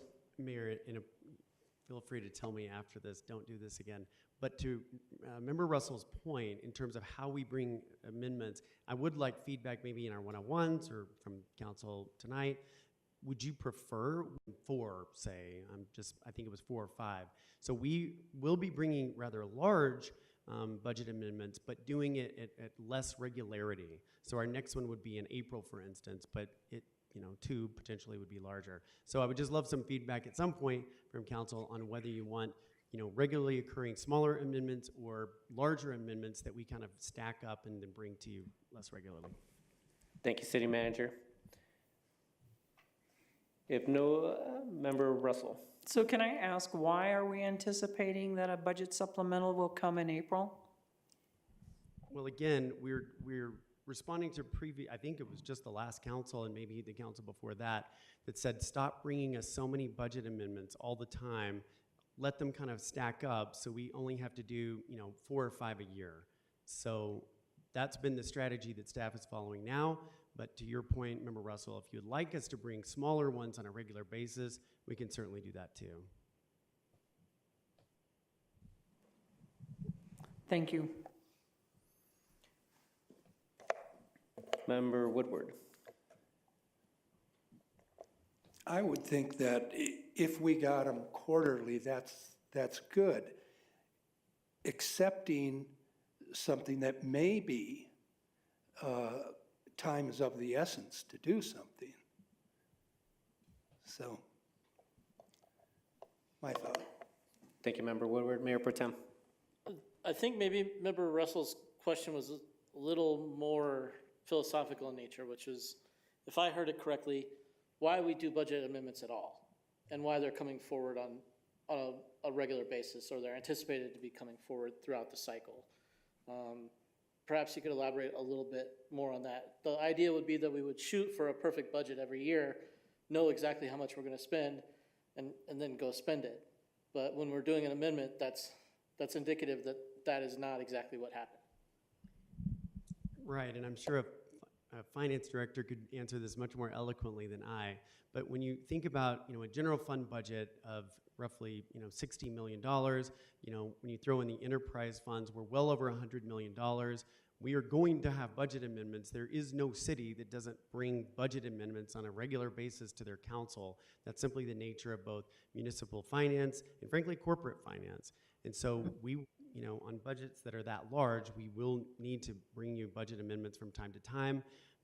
I don't love that we have two that are because of errors, either clerical or oversights in this list. But for the most part, most of this money simply needs to be reallocated into the proper fund rather than, we're rating our unassigned fund balance, which, by the way, is large and growing again.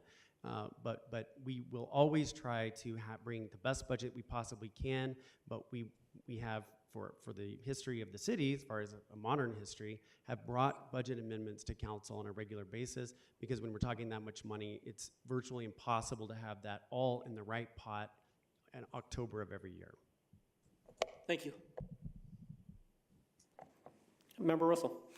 And with that being said, I do appreciate that, and I do understand that with a budget of that size, but probably limiting the amount so it's more understandable,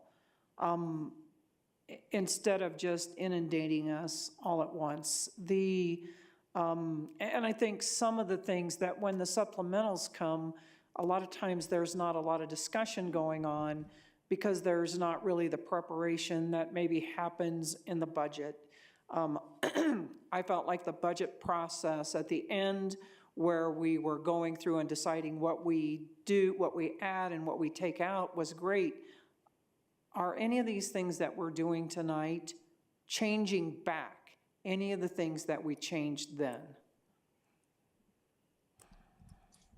I think that the one that is probably, I think that the FTE, as staff will attest to, do not like doing mid-year adjustments, particularly in the total FTE count of the city. So I would say to some extent that one is, not what we've explained to you during the budget process. It is an addition that, we've added a security guard to the library, and really we're responding to library staff telling us that this is a need.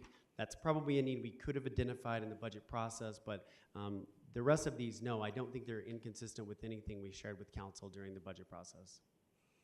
Okay, I actually would like to see it in smaller bites, so council can look at it in more detail. And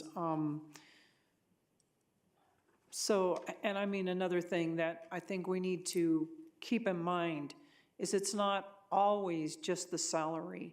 People work someplace where they love to go to work, and if we don't know what the real problem is, and we just keep throwing money at it, that might not be the problem. So I think there's some discussions that council needs to have with some of this also. Thank you, Member Russell, and I totally agree with you. I would mention we were simply able to do nothing as part of the 2021, other than what I would consider cost of living adjustment that was required by our collective bargaining units. And in 2020, the only thing we could afford with the uncertainty of COVID was to bring 22 employees to the minimum of the range. So we have done nothing to bring people to market for 2 years. And while we are, basically investing in our employees $200,000, that's only going to affect about 45 employees. And frankly, it's the very minimum that we could possibly do. When we do the comp and class study that will have 2022 data, I would just prepare council now, it will be a significant amount of money to bring us anywhere close to the midpoint. Even if we try to do 95% of the midpoint, it is going to be a huge number when that study comes back. So I very much appreciate your point. We are working on organizational culture very heavily. we've got a new, small pot of funding for bonuses. But the fact is, this 200,000, which was planned for, minus the 6,000 overrun, is the very minimum that we could do to bring people only up to 90% of what their peers in other cities are making. So everybody got a 3.5% raise, correct? So some of the people didn't necessarily need that to bring them up. What about the ones that got it? Did it touch that at all? I'm not sure I understand your question. So I guess the question is, so we did give everyone in the city a raise of 3.5%. So what's going to happen when you bring people up to wherever you think they need to be? Then are they still getting a raise from that? Yes, so the 3.5 was across the board for all employees, including part-time. So does that answer your question? I mean, it gets us a little closer to market, I suppose you could say, but when you consider the fact that we haven't done a salary survey since 2020, we are so far behind in terms of where the midpoint actually is. I think the one exception to that is, written into the contract, the municipal court judge has, a market analysis that he has asked for each year with his own benchmark cities. The other exception is the EPBA, which has, as part of their negotiations, asked for a set of benchmark cities. And so they have a little bit different, but frankly, everyone's going to be behind. I'm very confident in that. And it's just a matter of fact that we've been able to do some cost of living adjustments, but we have made no progress in terms of moving people to the market of what their peers in other cities are getting. Okay, thank you. Thank you, Member Russell. Any other questions from council? If not, can I get a motion to approve 11C4? I'll move 11C4. Thank you, Member Woodward. Could I get a second? Second? Thank you, Member Anderson. Any comment from council? Seeing none, can we please vote? Member Anderson? Aye. Member Nooningham? Aye. Member Russell? Aye. Mayor Pro Tem Ward? Aye. Member Wink? Aye. Member Woodward? Aye. Mayor Sierra? Aye. Let the record show 7 ayes. Thank you so much. Moving on to agenda item 12, starting off with Mayor's Choice.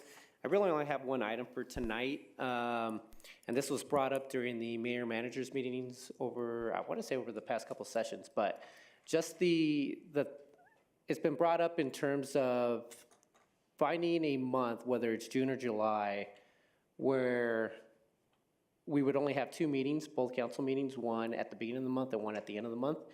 Obviously, I'll let City Manager Lewis speak a little bit to it, but obviously my concern there would be that if there was too many items on the agenda where we wouldn't be able to do our job properly, that would be my concern, but I would be in favor of the idea if City Manager Lewis, if you wanted to kind of speak a little bit more about the project. I think during the last mayor-manager meeting, we were thinking that July probably makes a lot more sense because June is already looking a little busy, so.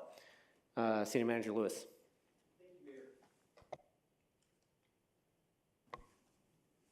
And I probably didn't prepare you for this item, so.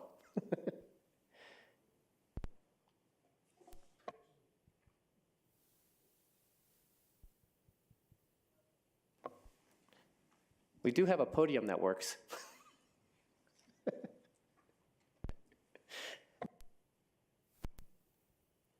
Thank you. You did actually remind me that this was coming. So I had just brought to the mayor-manager meeting the fact that there are many cities in the metro area that do try to take kind of a summer break. Our charter is somewhat unique in that we must meet at least 2 times per month. And so we had just talked during mayor-manager meeting about using the first week and the last week of the month, sometime in the summer, June, July, August, to say we'll probably have a little longer meetings on those, but try to take the intervening, few weeks off. And so this was just something that actually a colleague in another city brought to me, and I, in doing research, found out that many cities do this. And in responding to members Anderson and others who have expressed their like of the break in December, this would be kind of a mid-year break as well. Thank you, City Manager Lewis. And I guess in terms of tonight, when we get around to council's choice, if you could just weigh in, I would be in favor of the idea as long as it doesn't impede in our work. So I would be happy to explore it, and I'm sure that at some point in May or so, we would probably have a little bit more clarity about whether or not July would work for that. But I would be in favor of at least exploring the idea. So nothing else from me for Mayor's Choice. I'll kick it off for Council Member's Choice. Anybody want to start? Member Wink does. Member Wink kicks off. Thank you, Mayor. Last week on February 16, I attended I beg your pardon. May I do my board/commission update? Yes, of course. Okay. I attended the Historic Preservation Commission meeting, very well attended meeting. They talked about a number of very important topics. It was a little surprising to remember how new that group was, given what they've accomplished so far and how well they've melded together. I'll just highlight a few. They're working steadily on the neighborhood boundary designations, leveraging the Arapahoe County Register and using a series of metrics to form those designations. It was really interesting to listen to, and I think they're doing a really fantastic job with it. The 2-year terms for chair and vice chair had expired. So as of last week's meeting on February 16, the group has 2 new leaders. Matt Crabtree is now the chair, and Cash Parker is the vice chair. We welcomed new member Mary Miles, who was mentioned earlier as a new member of one of our boards and commissions. And let's see. Very interesting. The group has, no, not that group, but so we have our city volunteer group, right? To which I'm speaking, the Historic Preservation Commission. And of course, we know about the existing city, Doug Cohn-led citizen group, the Historic Preservation Society. That society has now changed their name. It just came up in our meeting. So their name is now Historic in Englewood. So FYI, and it's simply a DBA under the nuts and bolts of their organization. The name is as it was at present, but if you hear Historic Englewood, that's what was formerly known as the Englewood Historic Preservation Society, FYI.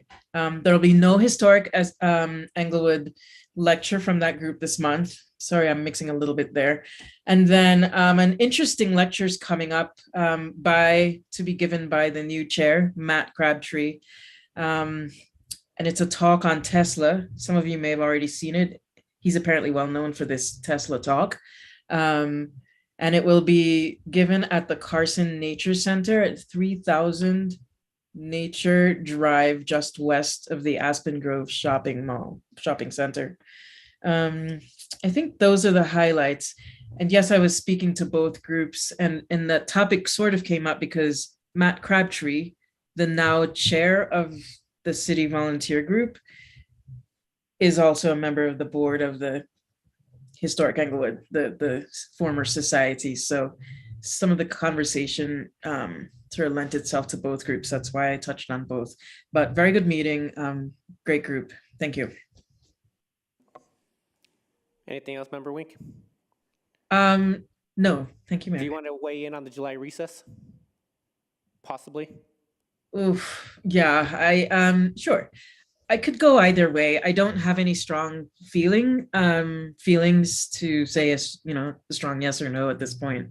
I'm certainly open to be persuaded by my 6 fellow council members and following best practice and what we know to work in cities and benefit them. So the input from our administrative team as well. But yeah, no feeling either way right now. Thank you, Member Wink. And actually, for Council Member's Choice, I'll just start over there on Member Russell's end. Member Russell? Thank you, Mayor. Let's see, weighing in. As long as it does not interfere with council, I mean, I already know that a lot of the public thinks we don't do anything up here, so, but I don't want to neglect the city, and nor do I want to be here till 1 or 2 o'clock in the morning because we took a couple days off. So anyway, so weighing in on that, then I have a couple of things. I have a very major concern because I had heard this from a person 3 or 4 days ago, and then I heard it again this morning about apparently there's some perception in the public that we are so tied up with lawsuits that the police can't do their job. And so if that's the perception that people in the community have, that is problematic. So I guess I would like to know if there's any truth to that. I mean, I already know some things about, I understand about the lawsuits, but is there anything that's tying the police's hands from helping people out, especially in the business areas, protecting people? That is becoming a concern. And along with that, I would like to, I mean, I already know that I've done a council request for crime statistics in the city center area, but Chris Dewis made some statements today, and I would like more information on those statistics as well. Because if 1 in 16 people in Englewood could be the victim of a serious crime, that's problematic, and this council needs to do something to address that. Then the other question that I have, council got an email from a citizen this week about the utility bill, about putting single hauler trash survey in the utility bill rather than social media.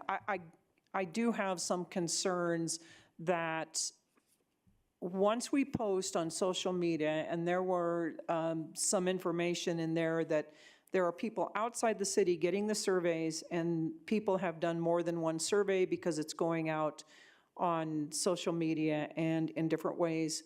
Personally, I do not believe that we could have a statistically accurate survey by getting people to answer the survey more than once. It seems to me like the surveys would become stacked. And the truth is, why couldn't we put it in the utility bill? That goes to every single household in the city. So, I mean, that doesn't have to be answered right now. So, if we could get an answer to that, can we back off on some of the things that we've done with publishing this in all different areas? I mean, there was some information that it would go to the Malley Center and to the rec center. There are people out there that would answer the survey a lot of times.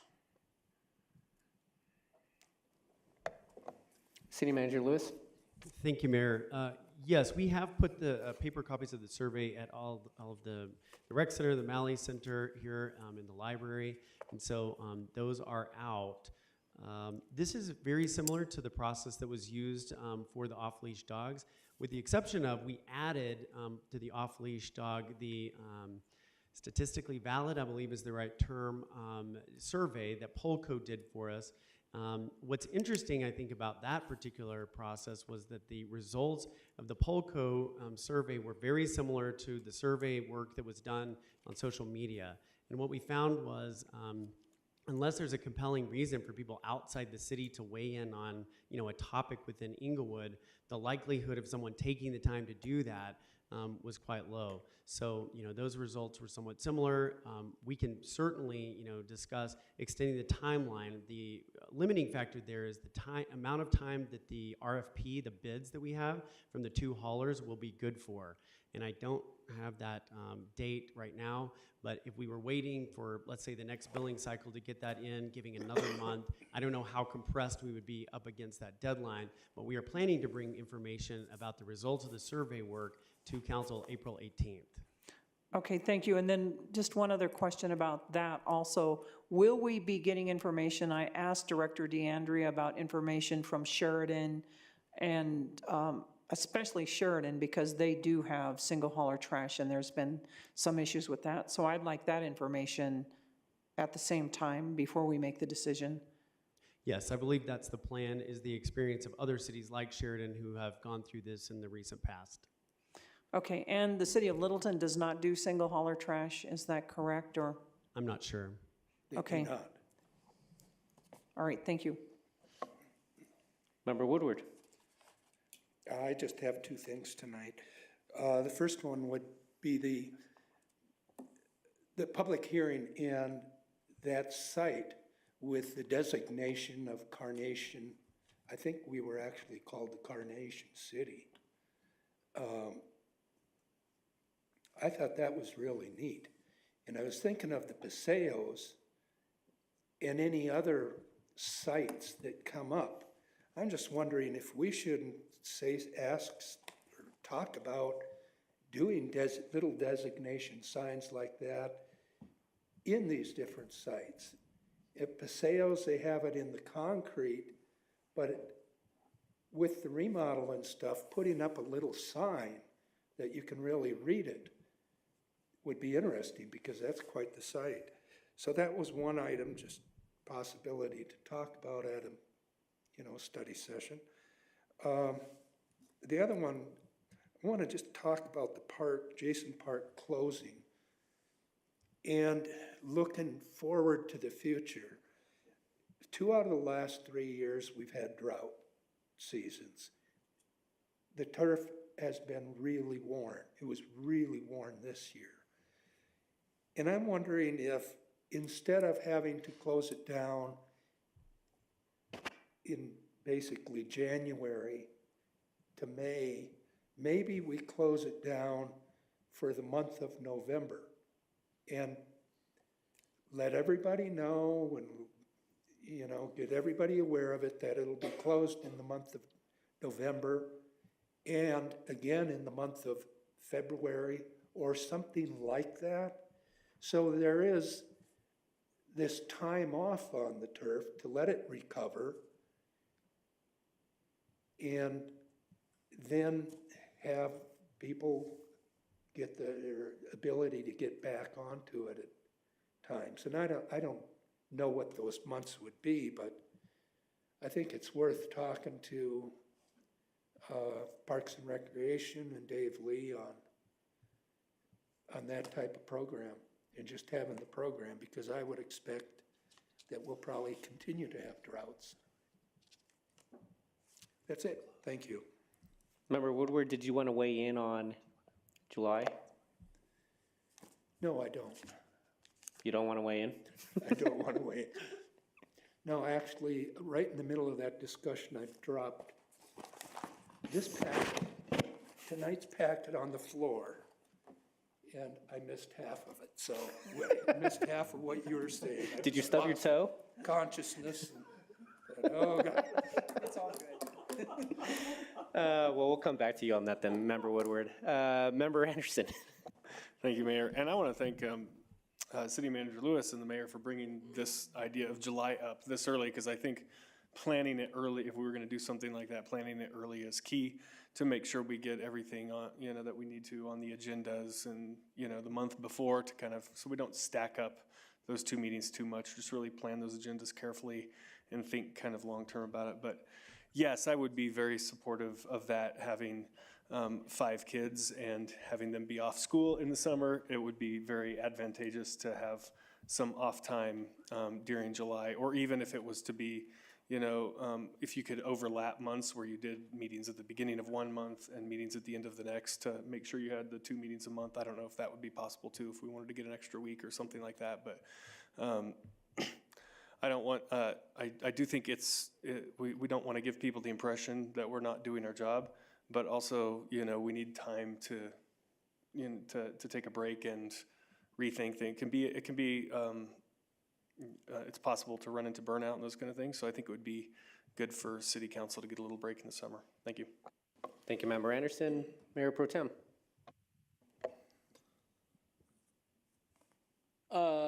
So I think just one item for me tonight, and that is, I share Member Russell's concerns about crime, and I would like to see us do another study session where we have a more robust discussion on crime.